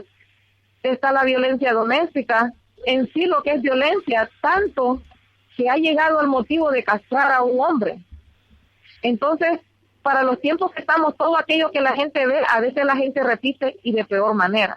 Entonces, digamos no a la violencia entre las relaciones de las parejas, novios o amantes. ¿Qué me les parece, mis amores? Excelente, muy buen consejo, muy buen punto para nuestra comunidad, Budari. Espero de que muchas pues puedan hacer sus llamadas a la radio y pues nos den sus opiniones, qué es lo que piensan, qué es lo que ellos creen que debe ser o no debe ser, porque verdad, ¿por qué no? ¿Por qué no? Bueno, mis amores, sigue. La vez pasada estaba promocionando lo que es el Tour Anual Garífuna Veterans of America. Está lo que es nuestra querida Carmen Miranda y su equipo. Ellos hacen todos los años para los garífunas veteranos. Es un evento muy bonito, pero este año lo van a hacer en Virginia. Pero ellos van a tener, como le llamamos en Honduras, excursión. Va a tener un bus que van a viajar hacia allá, hacia Virginia, van a ir a la base militar, van a conocer todo y sobre todo pues van a llevar lo que es un grupo cultural garífuna, Joseph Satuyé, y van a lo que es representar lo que es la cultura y conocer mucho. Así que les pido que apoyen, ¿verdad? Lo que pueden llamar al 347-938-0408. 347-938-0408. Bueno, mis amores, ¿y qué? ¿Cómo están? Cuéntenme. Aquí, siempre pasándola bien, toda la audiencia linda escuchando y pendientes a tu reporte, Budari, porque es muy importante estar informado y estar al día con lo que sucede dentro de la comunidad garífuna en los alrededores del la Gran Manzana, Nueva York. Exactamente. Bueno, seguimos con lo que es nuestra querida amiga Chichambara Production, nuestra querida Ginger, va a tener lo que es un party de Pijamanati muy cultural. Será diciembre 26 del 2015, será un sábado, ¿verdad? Va a estar Bodoma, va a estar Eshempi, va a ser aquí por el área del Bronx y pueden llamar a lo que es el 347-963-1824. Es muy importante que nos apoyemos, mi gente, es algo muy bonito apoyarnos, ayudarnos entre todos nosotros. También he estado, bueno, ojalá que me dé tiempo de poder yo ir a lo que es lo del doctor Teodor Aralda, ¿verdad? Él va a dar lo que es una presentación sobre lo que es la historia garífuna, y eso será un sábado, noviembre 7, a las 10 de la mañana, en el 1061 de Atlantic Avenue. Por favor, mis amores, vayamos, informémonos de qué es ese gran tesoro que nosotros tenemos en las manos. Bueno, mis amores, ¿y qué? ¿Ustedes saben algún chiste, algún goce por ahí que me puedan compartir? Bueno, queremos oír uno de los que tengas tú por ahí guardaditos en tu cofre. Bueno, les voy a contar uno. Allá en Tegucigalpa hay un barrio que se llama Bellavista. Pues una zona en Bellavista de que hay muchas cantinas y la mayoría de las cantinas pues son lo que hay mucha gente, le dicen allá Mariflor, le dicen Florcita, aquí le dicen gay. Entonces viene uno y le dice, oye mi amor, pero tú quieres escuchar que hoy a mí me digan que soy la reina más bella de aquí de Tegucigalpa. Y le dice la otra, ay sí querida, pero ¿quién te va a decir eso, querida? Espérate mi amor, ven para acá, le dice. Bueno, pues se van caminando ellos y hay un teléfono público. Y viene el Maliflor y le dice, y coge el teléfono y lo pone en el oído y dice, mi amor, dime, ¿quién es la reina más bella de Tegucigalpa? Y dice el teléfono,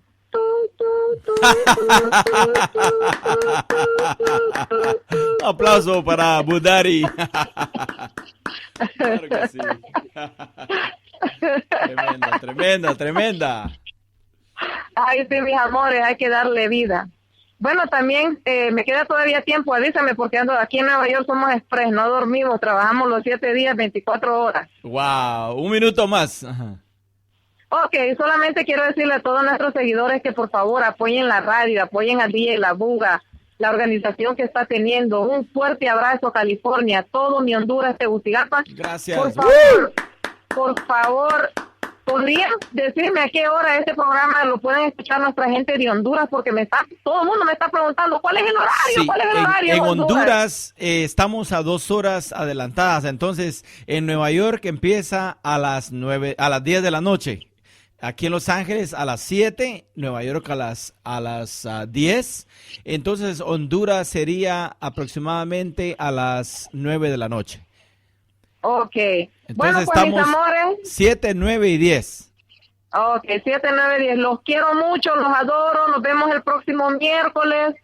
Buena vibra para todos, ¿ok? Se me dan un baño se me dan un baño ahí de hierbas para que les vaya todo lo malo y les venga todo lo bueno. Gracias, Budari. Buitiguño. Adiós. Buitiguño. Adiós, mis amores. Bye. Ok.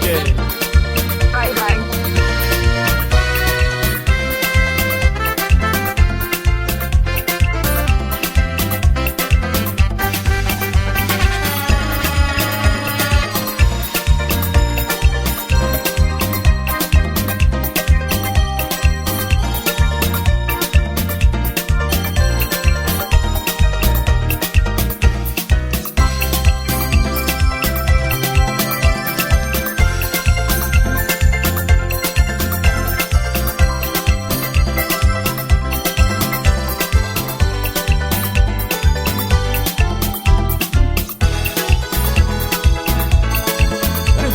Talk with DJ La Buga en vivo y a todo color. Regresamos con el doctor Baltasar, Stock Baltasar.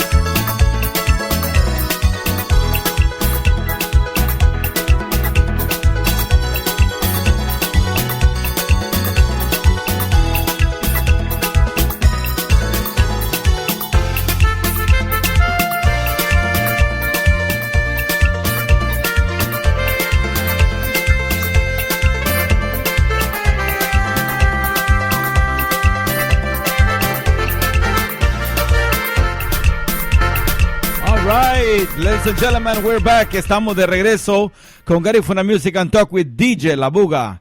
Este es su programa semanal de Garifuna Music and Talk with DJ La Buga a través de Radio Centroamérica y a través de lmbroots.com allá en el Boogie Down Bronx, allá donde está esa gente linda. Saludos muy cordiales para la gente de Queens, de Brooklyn, de allá de New Jersey también, mucha sintonía en Nueva Jersey, también allá desde Houston, Seattle, Washington, saludos muy cordiales para nuestra gente linda en San Diego. También tenemos mucha gente garífuna aquí en el centro de Los Ángeles, sur centro, y en lo que es el área de West Los Ángeles también. Así es de que bienvenidos esta noche, y más que todo bienvenido al doctor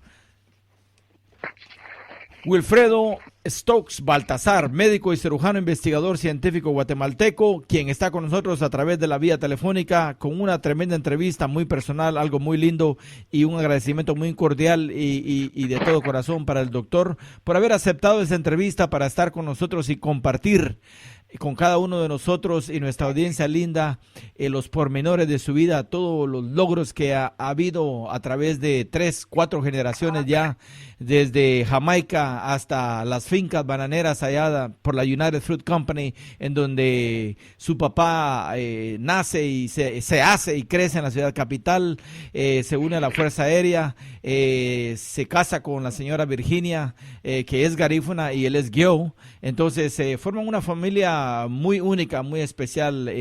Queremos darle la bienvenida nuevamente al doctor Stokes Baltazar. ¿Qué tal de break, doctor? ¿Logró tomar un poco de agua? Sí, muchas gracias. Me estaban recomendando en mi casa que tomara agua, que me veía algo raro. Yo creo que la emoción de compartir con nosotros, y realmente yo también me puse un poco emocionado porque hubieron partes de la entrevista que realmente se me hizo un nudo en la garganta, ¿no? De saber de lo que había sucedido en su vida a través de los episodios, ¿no? Cuando su papá muere en ese accidente aéreo, momentos muy especiales, ¿no? Gracias por compartir con nosotros. Ahora, continuando con nuestra entrevista, doctor, usted ha practicado el deporte. Cuando digo deporte, estamos hablando de básquetbol, estamos hablando de judo, estamos hablando de quién sabe qué es más. Así es de que se le brindo la palabra para que usted pueda darnos a conocer su vida deportista. Muy bien. Siempre me gustó el deporte desde niño, ¿no? Yo creo que uno como que trae eso de ser de alguna manera competitivo. Y en la primaria incluso llegué a tener mi propio equipo de fútbol, que llegaban mis compañeros del colegio a mi casa, y nos íbamos a jugar a unas canchas, retábamos equipos, cosas de niños, ¿no? Pero no me gustó mucho, me pareció, disculpe lo que voy a decir, yo sé que es el deporte rey, pero me pareció muy fácil, porque metía hasta 6 goles en un partido. Hasta 6 goles metí en un partido, entonces no me gustó. Obviamente si hubiera tenido un papá, me hubiera dicho, bueno, mira, hace esto, te voy a llevar aquí allá. Pues entonces yo hacía lo que me gustaba, entonces dejé el fútbol por ese motivo. Uh-huh. Después estudié en un colegio San Sebastián que promueve mucho el atletismo. Cuando me hicieron repetir fue en ese colegio. Y me gustó el atletismo. Me gustaba correr 400 metros, me ponían a lanzar cosas, porque era grande, ¿no? Pero yo lo que quería era correr. Bueno, me gustaban mucho los entrenos, que eran muy fuertes, pero tampoco. Fue como a los 15 años que ya me volqué, me interesé más por el básquetbol, y a los 16 años me contrataron para jugar en un equipo de Liga Mayor, que se llamaba Leones de Marte, un equipo en el que casualmente mi padre había jugado también. Es increíble. Llegó un señor al colegio, se llama Jorge Lewis, es grandísimo él, a decirme, mira, que sí, que no. Bueno, entonces yo terminé jugando ahí, y resultó ser que era el equipo donde mi padre había jugado también junto con su hermano, que también ya fallecido, se llamaba Jeremías Stokes. Ambos eran muy buenos. Después de jugar en la Liga Mayor, logré ser seleccionado nacional. Fui el mejor defensa de Centroamérica, yo creo en el año 80 me parece, en los Juegos Centroamericanos. Seguí el básquetbol, logré jugar con una selección, pero ya en cuarto año de medicina estaba yo, me daban permiso, me apoyaban, querían que yo fuera a jugar, pero a mí me daba pena regresar corriendo, abandonar pacientes y descargar el trabajo de mis compañeros. Entonces yo mismo decidí, estando en cuarto de medicina, retirarme del básquetbol, yo dije por un tiempo, ¿no? Luego regreso a ese equipo años después. O sea, yo no soy mucho de cambiarme de bando. Y ahí encuentro nada más y nada menos que estaba un joven ahí que le decían Chayanne, a quien yo molestaba bastante, porque yo soy bromista. Sí, Y él sí. siempre llegaba conmigo a decirme, a preguntarme cosas, mira, ¿qué crees de esto? Yo le decía, siempre trataba yo de dar buenos consejos. Y resultó que este Chayanne era Ricardo Arjona, que Wow. fuimos compañeros, y él escucha esta vez, se ha matado de la risa, y él lo sabe perfectamente bien. Era una persona interesante, él era algo temperamental. Me acuerdo una vez el entrenador lo sacó un medio tiempo, ¿no? Antes del medio tiempo lo sacó, pitaron a medio tiempo, agarró su uniforme y se salió caminando y se fue bravo. Pero era bueno, era bueno, él jugaba de alero, yo siempre fui defensa o centro. Bueno, posteriormente ya me tuve que retirar por razones de trabajo, tenía familia que mantener, y me dediqué a mi clínica. Yo siempre había pensado hacer un arte marcial cuando terminara de jugar básquetbol. Entonces me tomé la molestia de ir a cada federación a ver de qué se trataban los entrenos. Y cuando fui a la federación de judo, me gustó porque ahí no se dan golpes. El boxeo no me gusta, por eso de que hay que matarse la cara, y eso no está bien para el cerebro. No se dan golpes, pero se dan jalones. Sí. El karate, pues similar, no me gustó mucho, pero el judo lo que me atrajo fue que decía que era aprovechar la fuerza del oponente en su propia contra. Entonces ahí encontré yo el desafío más interesante. Correcto. Entonces me acerqué a los 37 años, ya estaba yo un poco entradito. Empecé a entrenar de cinta blanca. Llego el primer día, me dice un profesor, mire, pase, venga, póngase pan. No le dije. Primero me voy a mandar a hacer mi uniforme. ¿Pero por qué? Porque así no abandono, le dije yo. Entonces, Wow. yo así soy. Mire, yo me trato de poner metas y digo, bueno, yo voy a hacer esto, trato de conseguirlo.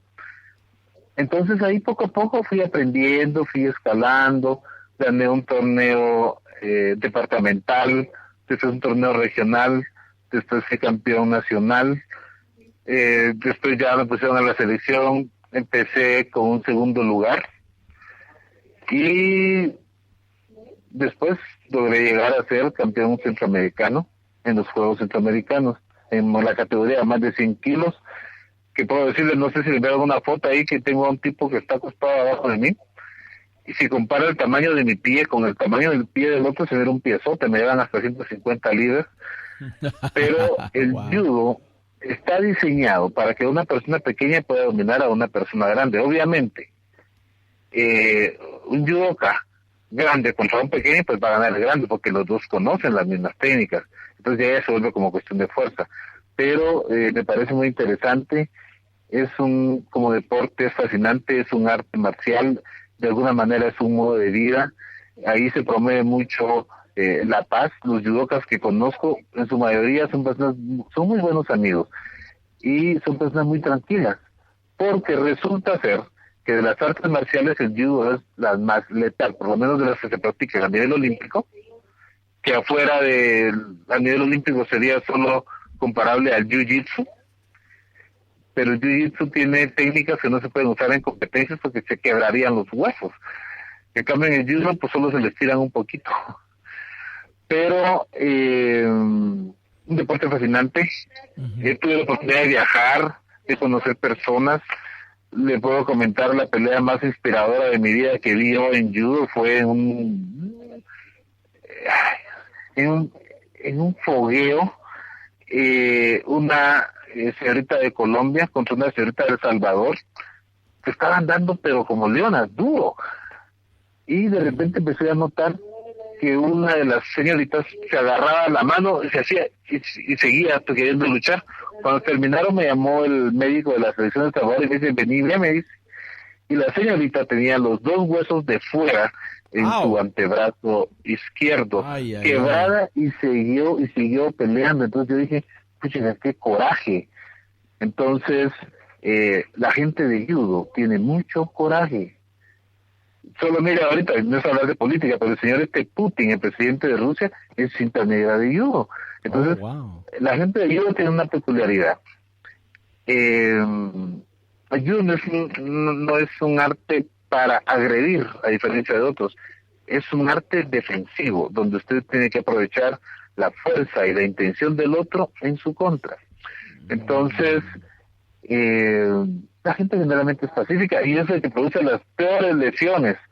O sea, yo siempre digo a la gente, no es buena idea tener problemas con un judoka, pero es gente muy equilibrada y justamente se trata también proteger al oponente, o sea, porque como usted sabe que va a caer de cabeza, uno tiene que proteger y evitar que el oponente se desnuque, por ejemplo, y nunca hay nunca he visto ni sabido de que haya una mala intención. Y lo más importante es el torneo, más cuidadoso es el judoka con su oponente. Excelente. También en el año 90, una vez viendo el Discovery Kids con mi hijo, estábamos sentados un domingo, recuerdo yo, cuando vi a un niño con un boomerang. Y el niño era de Australia. Entonces dije yo, alarán, increíble. Congelé la imagen, me grabé 15 segundos, después le puse un pedazo de plástico a la pantalla, lo repasé con un marcador y era un joven chiquitito, ¿no? Entonces lo cuadriculé y lo amplié. Me fui de mi mamá a traer una señorita de primaria. Y lo hice en una tapadera de tocadís que era en ese tiempo 10 y el boomerang funcionó. Entonces ahí me interesé mucho en aprender de lo que era el boomerang y todo.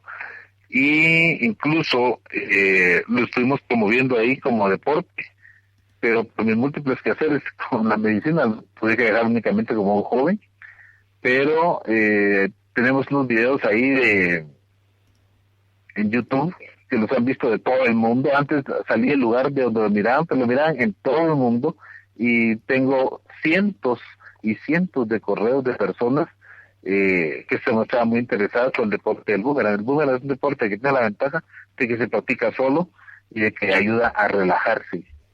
Entonces, yo siempre he sido una persona de alguna manera como rara. Yo no soy fiestero, las bullas no me gustan mucho, me gusta más la paz, es lo que yo generalmente pido, que es lo que necesita cualquier ser humano para poder pensar. Sí, correcto. No, yo creo que de ahí viene su interés en la ciencia, en la investigación. Y hablando de dolores y de golpes, doctor, estaba leyendo en su currículum de que usted inventa una máquina que es la que sirve para la investigación y el tratamiento, ¿no? O para diagnosticar el dolor de espalda. Cuéntenos un poquitito de esto, ya que el tiempo es oro y nos está avanzando. Sí, muy bien. La máquina se llama SCANT, es un prototipo. SCANT quiere decir escudriñador de compensación antigravitatoria humana.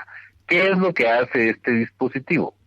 Sirve para evaluar la forma en que se adapta el cuerpo a la gravedad cuando la gente está en posición erguida, dependiendo de la integridad, o sea, de lo bien o mal que estén puestos sus huesos, sus músculos y sus ligamentos.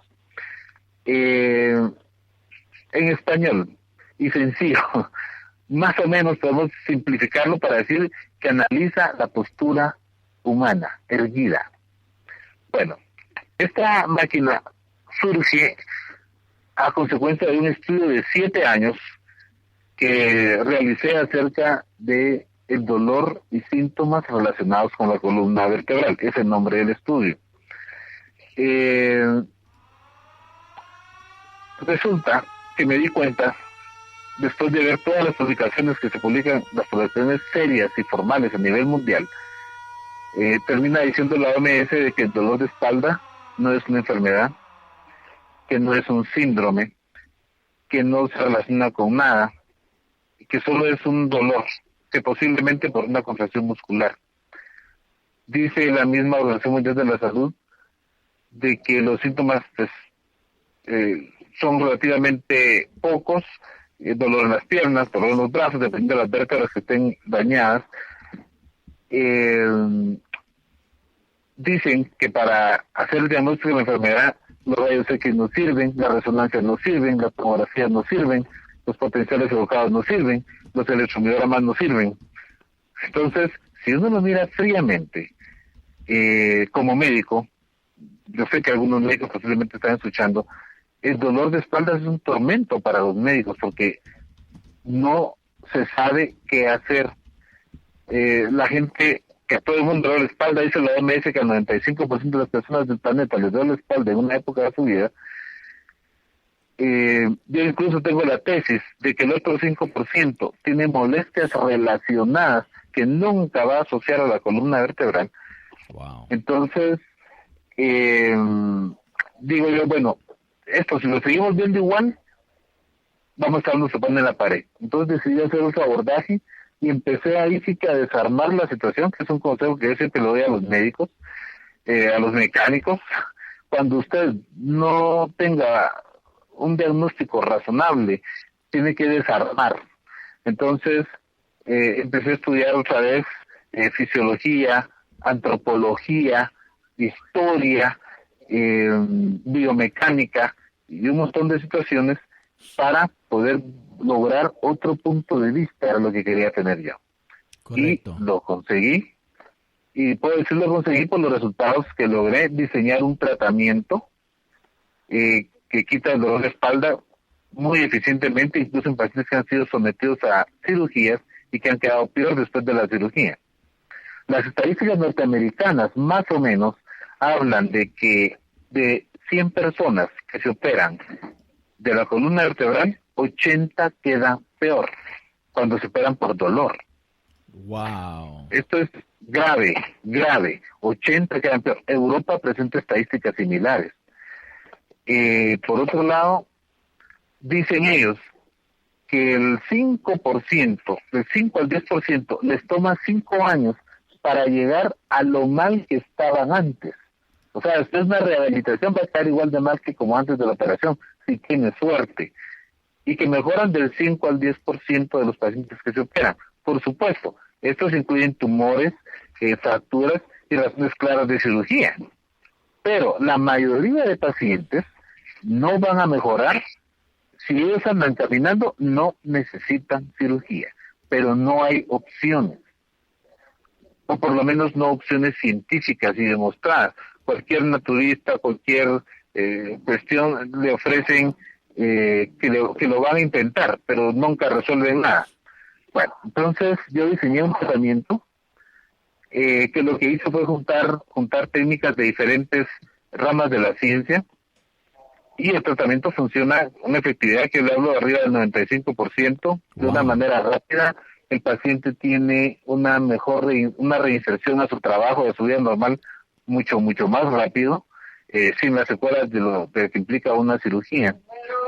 Entonces, yo tomaba fotos a mis pacientes de antes y después, y el mío me quedaba con la boca abierta, pero yo dije, no, cuando presente yo desde un congreso mundial, van a decir que como está del lado, que porque es más chaparrito, no, necesito un punto de observación específico, necesito medidas, y entonces... Estamos de vuelta ya con el doctor Stokes Baltasar. Gracias por su paciencia, doctor, y regresamos donde nos quedamos. Buenas noches, continuamos.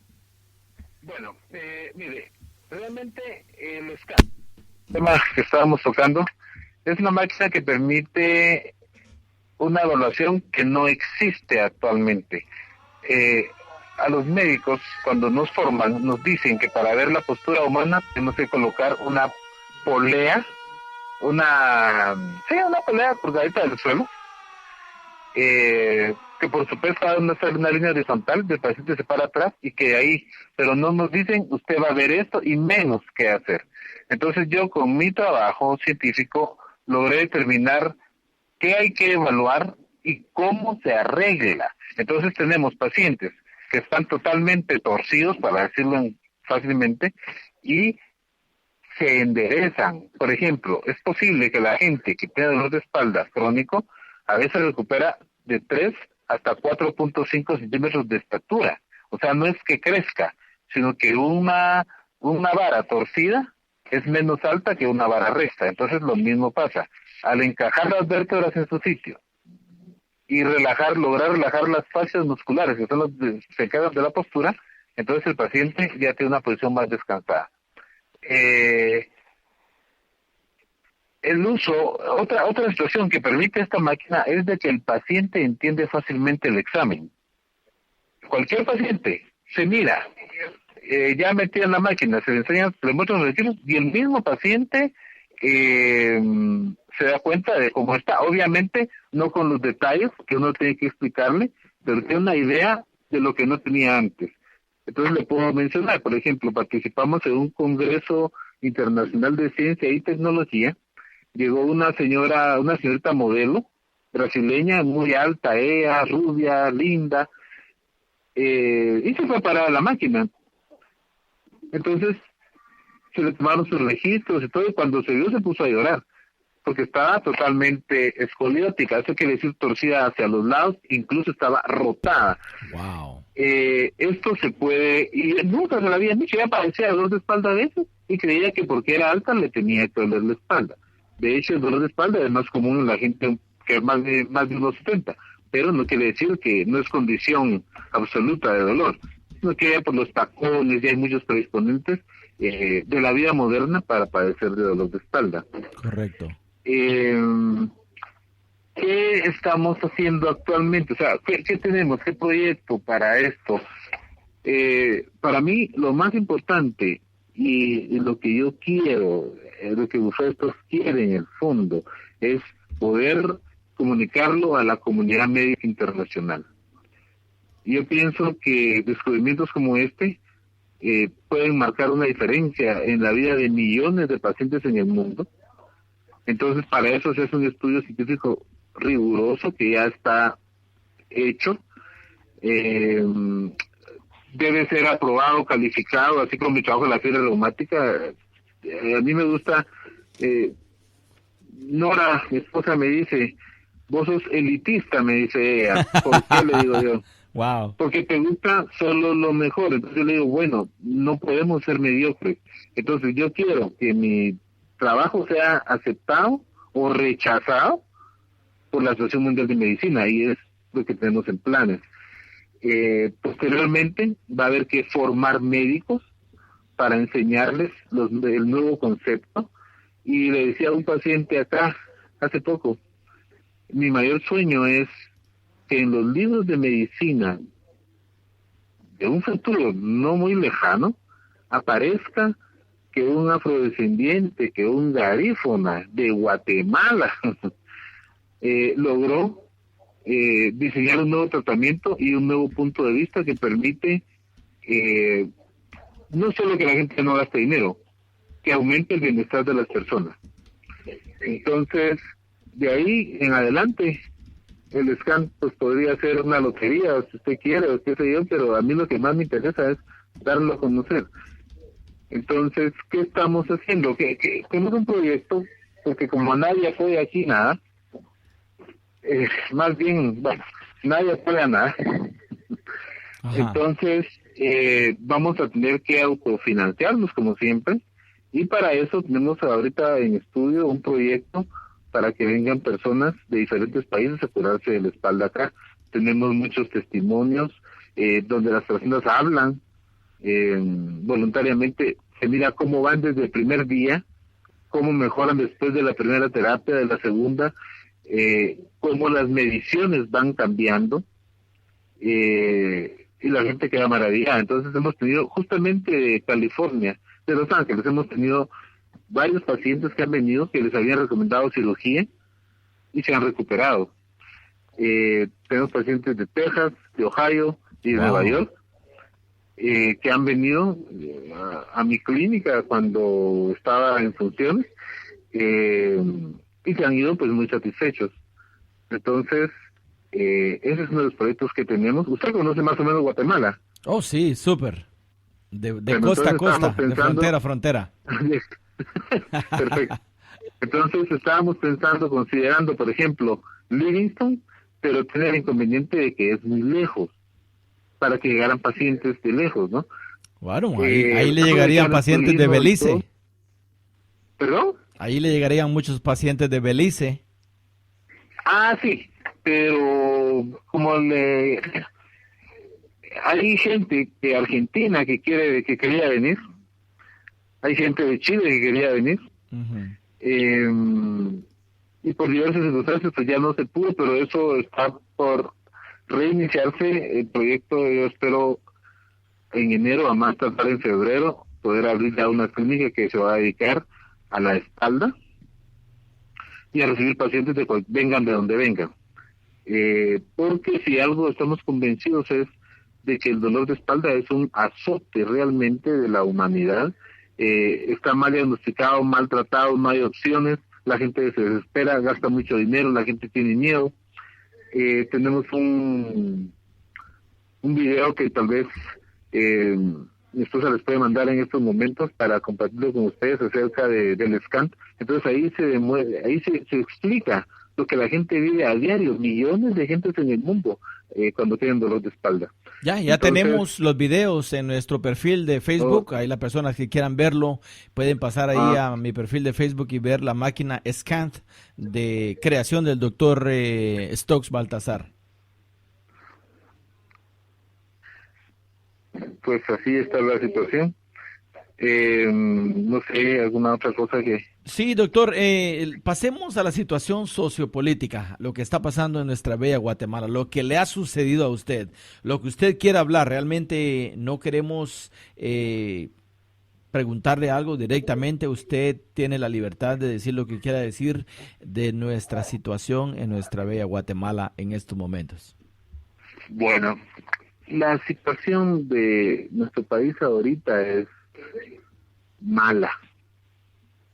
Lo malo es que ha sido mala desde prácticamente siempre. Ahora lo que hay es más comunicación, entonces más fácil enterarse de lo malo que está la situación. tenemos, bien por dicho. ejemplo, mire, unas manifestaciones inmensas que hubieron el año, que hubieron recientemente, exigiendo que el presidente renunciara, que la vicepresidenta renunciara. Están presos, mire, es una vergüenza eso. Hay bandas criminales que dominan el país, hay los juzgados, los magistrados, todas estas personas están metidas, muchos en el crimen organizado. Poco a poco ha ido saliendo a luz la situación. Yo sufro un atentado, van unos tipos, yo le mando una carta al presidente Colón, vamos a empezar por eso, pidiéndole a él, esperé que él tomara posición. Cuando él tomó posesión de su gobierno, yo todavía dejé pasar unos meses, y había ido con ministros, había ido al gobierno anterior, a todos lados, al colegio de médicos, a la Universidad de San Carlos, que puede proponer leyes, a todos lados, para indicarles que era una urgencia, que cientos de miles de personas estaban en riesgo de una enfermedad que era muy fácilmente prevenible. Entonces hice una carta, debería estar publicada en internet, si no la vamos a volver a subir, al presidente Colón, se entregó a la Secretaría de la Presidencia, donde yo le digo que no quería yo nada, que no quería yo dinero, que no quería un puesto, que no quería una recomendación, que lo único que quería era que él se diera la oportunidad de trascender como el primer presidente de Guatemala que iba a empezar a atacar la fiebre reumática, cosa que habían hecho todos los países de América, salvo Haití quizás, pero todos los países de América ya habían combatido la enfermedad y en Guatemala no tenían ni la menor idea porque no tenían un solo caso registrado de la enfermedad. Wow. Bueno, le puedo decir, las enfermedades se miden en casos por 100,000. Por ejemplo, dice la Organización Mundial de la Salud que de 0 a 2 casos por 100.000 habitantes es lo normal para un país desarrollado. O sea, los Estados Unidos tiene de 0 a 2 casos por 100.000 habitantes de fiebre reumática. De 3 a 8 casos por 100.000 habitantes es aceptable para un país en vías de desarrollo que está luchando por la enfermedad. Correcto. Cuando en un país se dan 12%, entonces ya es una alerta, porque estamos hablando realmente de una epidemia. Pero dicen ellos, dice la Organización Mundial de la Salud, cuando pasa de 20 casos por 100.000 habitantes, es una urgencia epidemiológica. Wow. ¿Qué encontré yo? Yo encontré 167.5 por 100.000.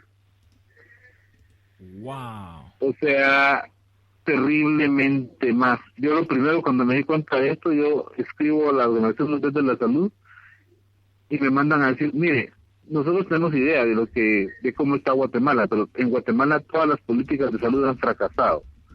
Le sugerimos a usted que usted haga bulla, que usted vaya a conocer el problema en su país y no podemos hacer más porque ahí todas las políticas de salud han fracasado. Bueno, entonces en un país donde mucha gente se muere de hambre, en un país donde el analfabetismo supera el 50%, donde los niños desnutridos superan el 49% de la población, no van a funcionar realmente las medidas. Entonces, por eso, a nivel internacional, a mí me han dicho cada cosa que, ay Dios, no de mal, pero por ejemplo me decían el Quijote de Guatemala, me decían, otros en Argentina me decían, usted es un hombre de institución, o sea, usted está, no me decían que está loco, pero decían ellos, mire, ¿cómo puede hacer todo eso? Pero yo les decía, de que venimos a este mundo a trascender, entonces correcto, no todos tienen la oportunidad de aportar, y cuando uno es médico, tiene que aportar, tiene que legar algo. Entonces la medicina es una carrera muy seria, es una carrera muy delicada, donde cada médico debiera estar convencido de que su obligación es aportar bienestar a la comunidad. Entonces, si alguien pues solo puede dar consulta en un lugar y ahí está, pues que lo haga bien. correcto. Pero si alguien tiene un poquito de visión más amplia, su obligación tiene que ser mejorar la vida de cuantas personas pueda. Bien Entonces, dicho. Llevar la medicina a la comunidad es el objetivo de la Asociación Mundial de Medicina. El 90% de estudios que hacen en medicina no sirven para nada. Hay un 10% que funciona, y son los estudios que se hacen para mejorar las vidas de las personas. Porque si nos ponemos a pensar, me han preguntado, mire, se han enojado conmigo en algunas entrevistas, mire cuánto ha avanzado la medicina, me dicen. Entonces yo les digo, un 10-11%. Pero ¿por qué? Me dicen, si mire, tenemos resonancia de colores, tenemos 1000 pajaritos eléctricos y hasta cucarachas eléctricas que le van a ir a escarbar el cerebro a la gente. No. Wow. La medicina del mundo va y cuenta desde atrás hacia adelante. La mayoría de personas en este planeta no están teniendo a sus hijos en hospitales, lo están teniendo en ranchos, en piedras, en ríos. La mayoría de las personas no tiene acceso en el planeta a una asistencia médica digna. Correcto. Entonces, a mí que no me hablo mucho de aparatos, yo hice mi estudio. ¿Por qué premiaron mi trabajo? Porque demuestra que lo que cuenta en medicina es interrogar al paciente, preguntarle qué está pasando. La gente cree a veces que mientras más exámenes le hagan, más van a saber qué tiene, y es todo lo contrario. Hay un dicho chino que dice, si tienes un doctor, tienes un doctor. Si tienes 2 doctores, tienes medio doctor. Pero si tienes 3 o más, no tienes ningún doctor. Entonces, wow. sí, así es. ¿Y a qué se debe eso? A que la medicina es realmente un arte. Y usted no ha visto ninguna obra como la de Miguel Ángel, o Leonardo, o Velázquez, ha sido pintada por un montón de pintores, no señor, tiene que ser pintada por uno solo. Correcto. Y son obras bellas, excelsas. No se puede juntar a un montón de personas a tomar una decisión. Entonces, en Guatemala, por ejemplo, que a su pregunta inicial, la situación es de que estamos acéfalos. Es un país donde realmente las autoridades es como que si no existieran, solo son grupos de criminales que entran unos y salen otros, y ahora le toca a uno, ahora le toca al otro, a este no le toca, y así.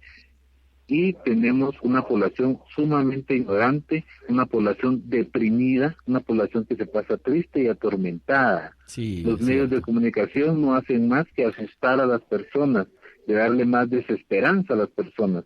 Entonces, el futuro acá es bastante oscuro.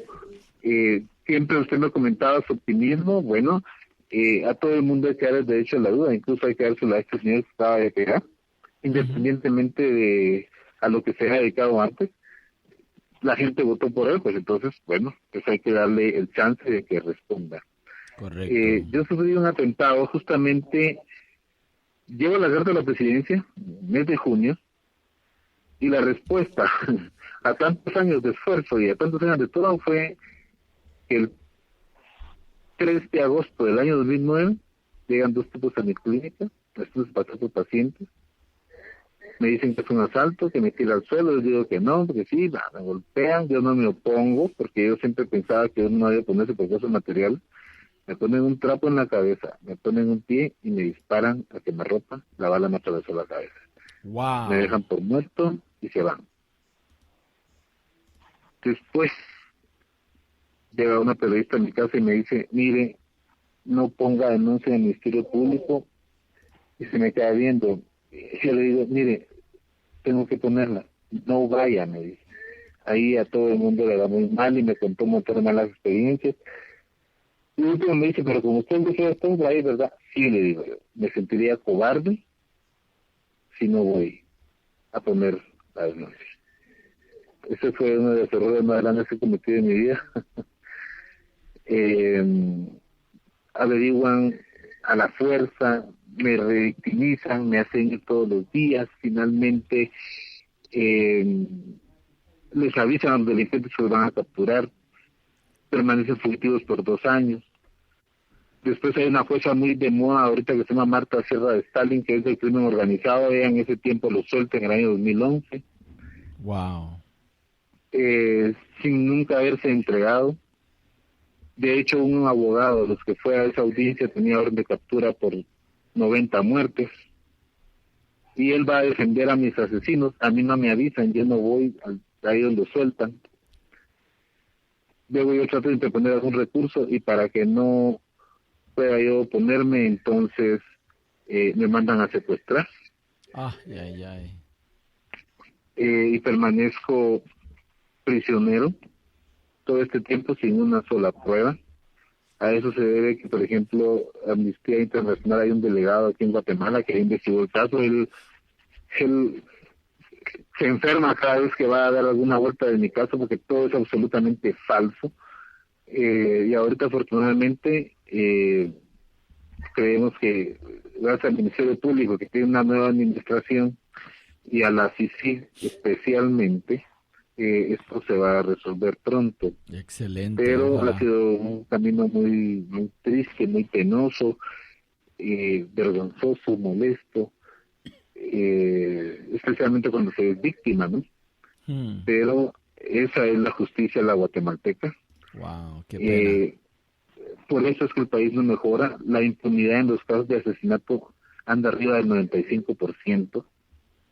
Matan choferes de buses todos los días. Sí. Matan señoras que venden tortillas por extorsiones y nunca nadie averigua absolutamente nada. Wow. La gente ya no denuncia. Por eso en mi caso está en la Comisión Interamericana de Derechos Humanos. Hay una demanda en curso contra el Estado que ya debe estar en un estado avanzado, que se va a dar. Pero esa es realmente la penosa situación. Wow. Cuesta, pero miren, yo insisto, Una vez le decía a una señora que me decía, mire, ¿cómo puedes aguantar? Yo le digo, mire, sabe que hay un dicho que dice que a nadie le ponen una carga más dura de la que pueda soportar. Entonces le digo yo, lo que pasa es que debe ser macho de carga, le digo, porque mire, pero lo vamos a resolver. Wow. Afortunadamente, mire, he conocido gente maravillosa, o sea, no todo es malo.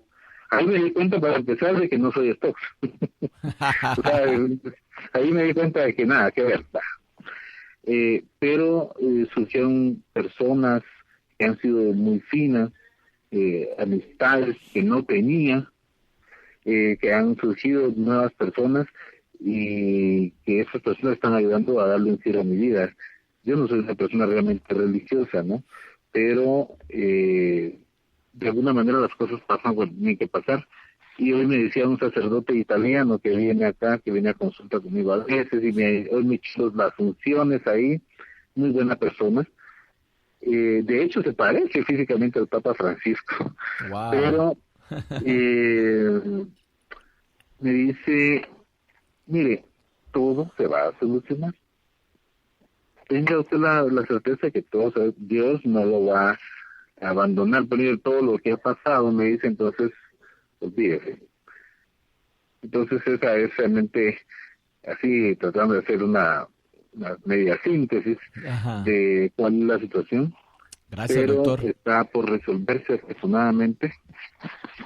Y a veces dicen, yo pienso mucho en el dicho que dice, nunca es más oscuro que cuando ya va a amanecer.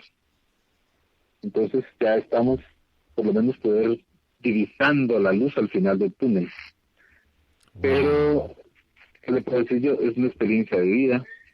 Mis hijos, que tengo 2 hijos pequeños, el Ian y el Willy, que tienen 9 y 10 años, son unos niños maravillosos, son unos niños inteligentes, son tan buenas personas, que santo Dios. Un día le decía yo a Nora, esposa, ¿qué hice yo para tener hijos tan buenos? Mire, son lo mejor de lo mejor. Son buenos, son buenos, son inocentes, muy caritativos, inteligentes, especialmente tal Ian, parece un adulto. Para pensar, para platicar, la gente se queda como que dice, ¿y por qué habla así? Pero así es él.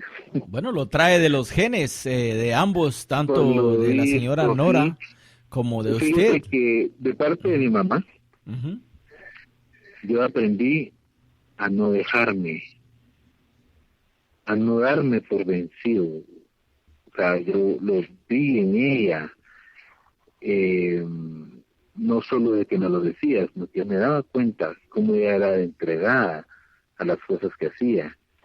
Ella tenía la capacidad de coordinarse todo para que todo estuviera lo mejor posible, y a nosotros, gracias a Dios, y a mi familia adoptiva, que ellos son... Y ellos sí son blancos, para que vean.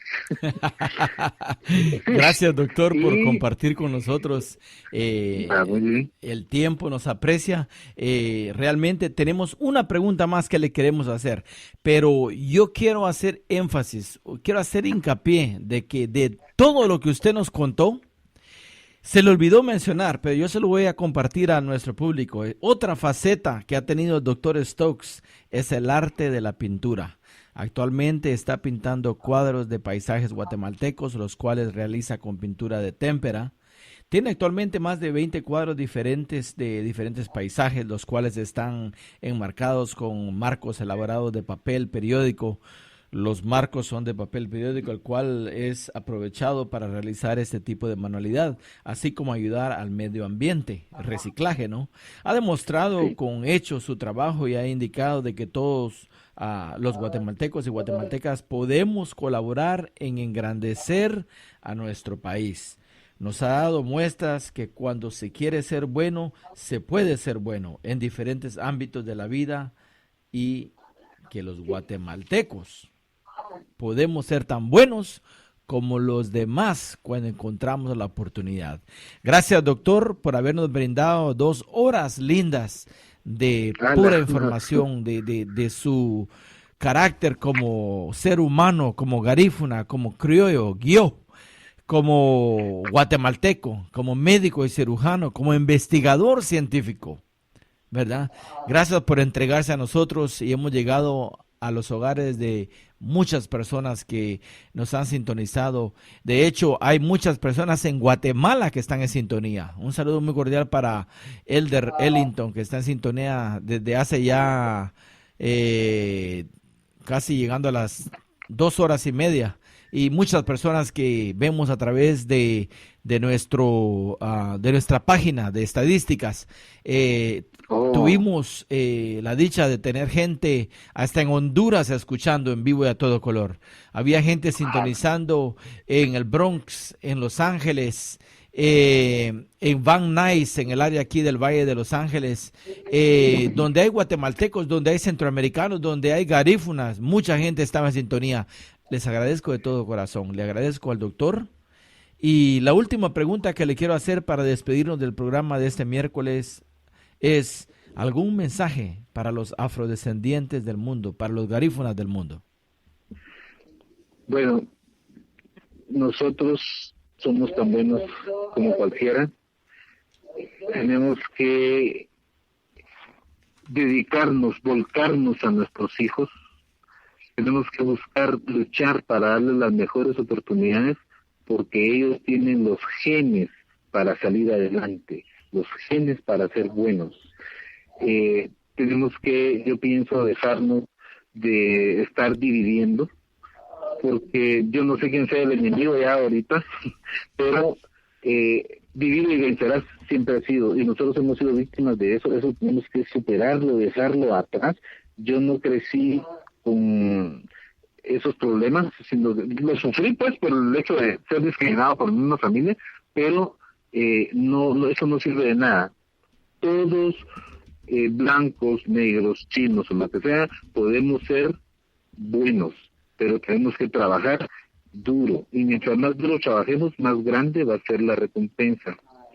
Yo pienso, hablaba una vez con unas personas que vinieron de Costa Rica de visita, que les digo yo, solo en mi familia hay más o menos unas 6 o 7 clases de negros. Les digo yo, ¿cómo va a ser eso? Me dicen, les digo yo, bueno, mire, están los negros, 1, están los supernegros, 2, están los negros que se creen blancos, los 3, blancos que se creen negros, los mulatos 4, que se creen blancos, los mulatos 5, que se creen negros, 6, y al final de cuentas, cualquier otra persona que nos mire a cualquiera de los 7 de los 7 tipos de negros, lo que ven es un negro, o 7 negros. 7.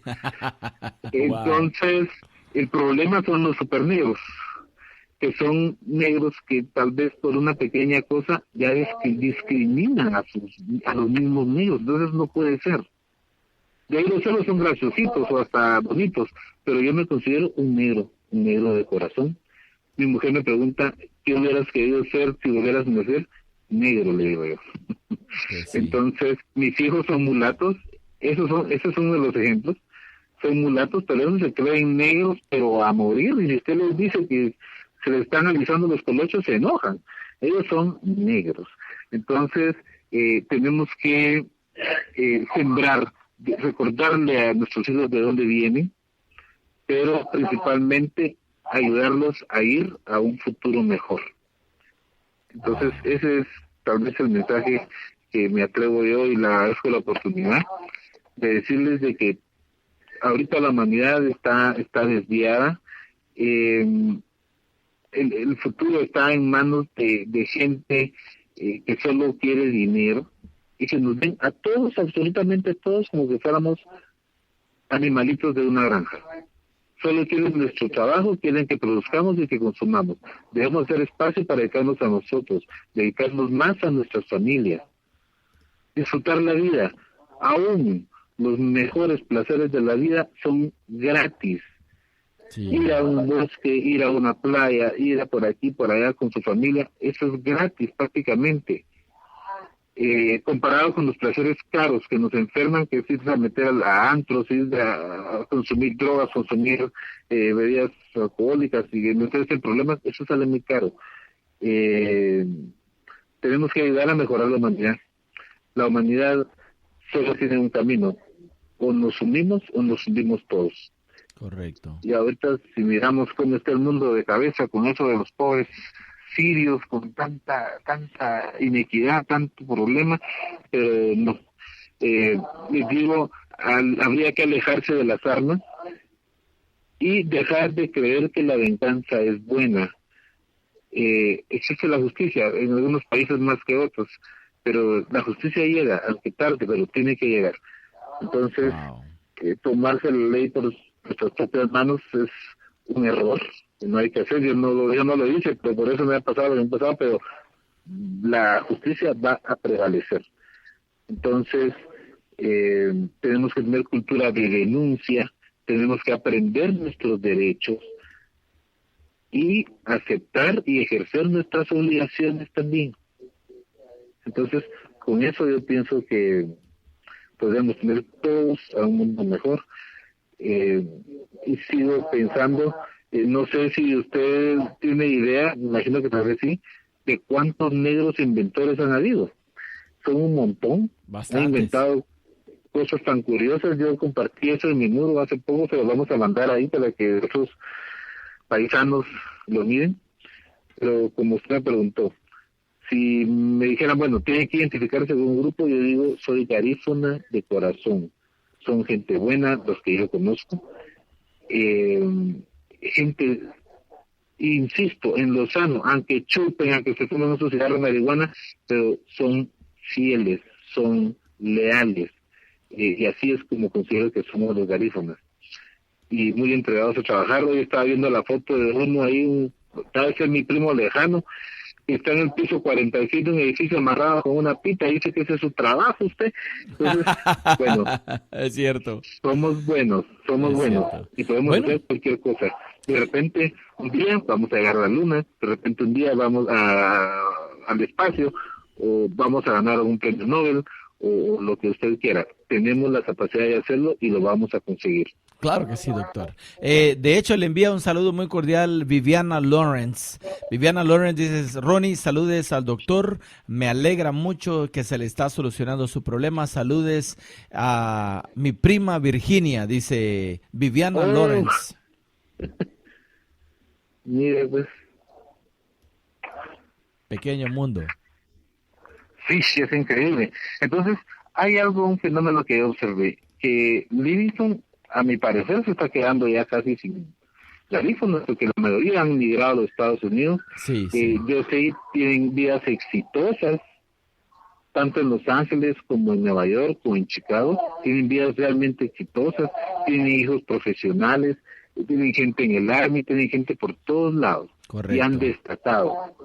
Entonces, qué bueno que uno pueda servir para demostrarle a los paisanos de que se puede y que realmente no es tan difícil. Eso sería mi primer mensaje, que no es tan difícil, solo debe uno concentrarse en lo que está haciendo. Y lo demás viene por añadidura. Gracias, muy amable por su tiempo. Gracias a su esposa Nora por habernos brindado tanta información a través de Facebook.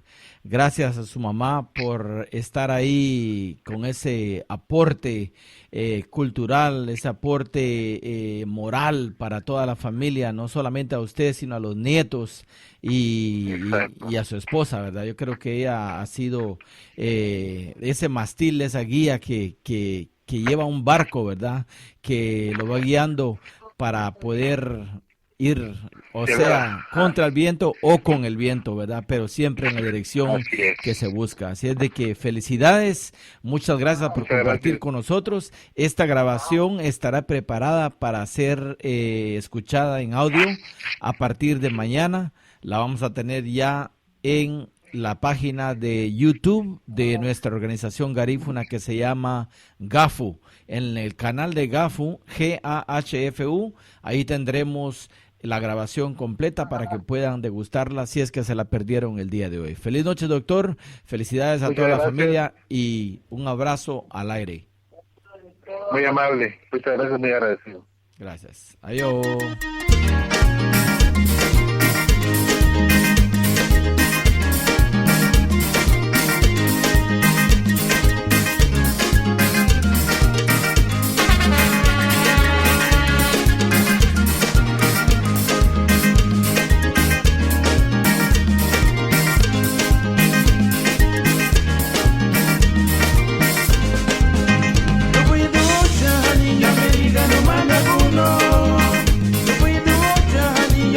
America no manda uno.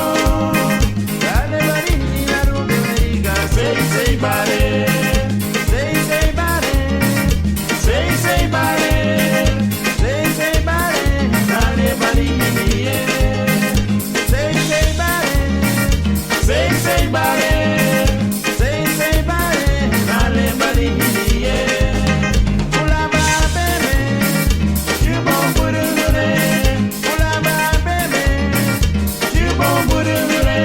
Ilu muti boja lobo America badigu babuye. Ilu muti boja lobo America badigu babuye.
Yes, ¿qué motea?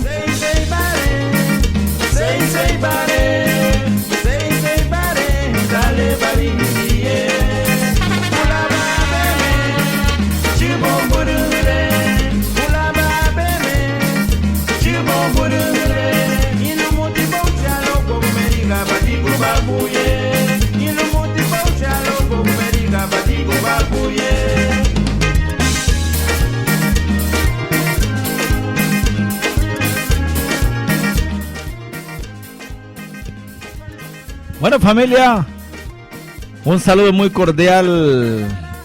Vicky dice, vamos a ver, saludar a sus primas Taurina Martínez y que si se pueden comunicar con Vicky, por favor. Un saludo para las primas Taurina Martínez y que si se pueden comunicar con Vicky. Así es de que pendientes ahí, familia. Gracias a doña Nora Hernández por tremenda ayuda que nos dio esta noche para la elaboración de esta entrevista. Gracias. Garifuna Music and Talk with DJ La Buga.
Ok, familia, decimos buenas noches y hasta el próximo miércoles con Garifuna Music and Talk with DJ La Buga.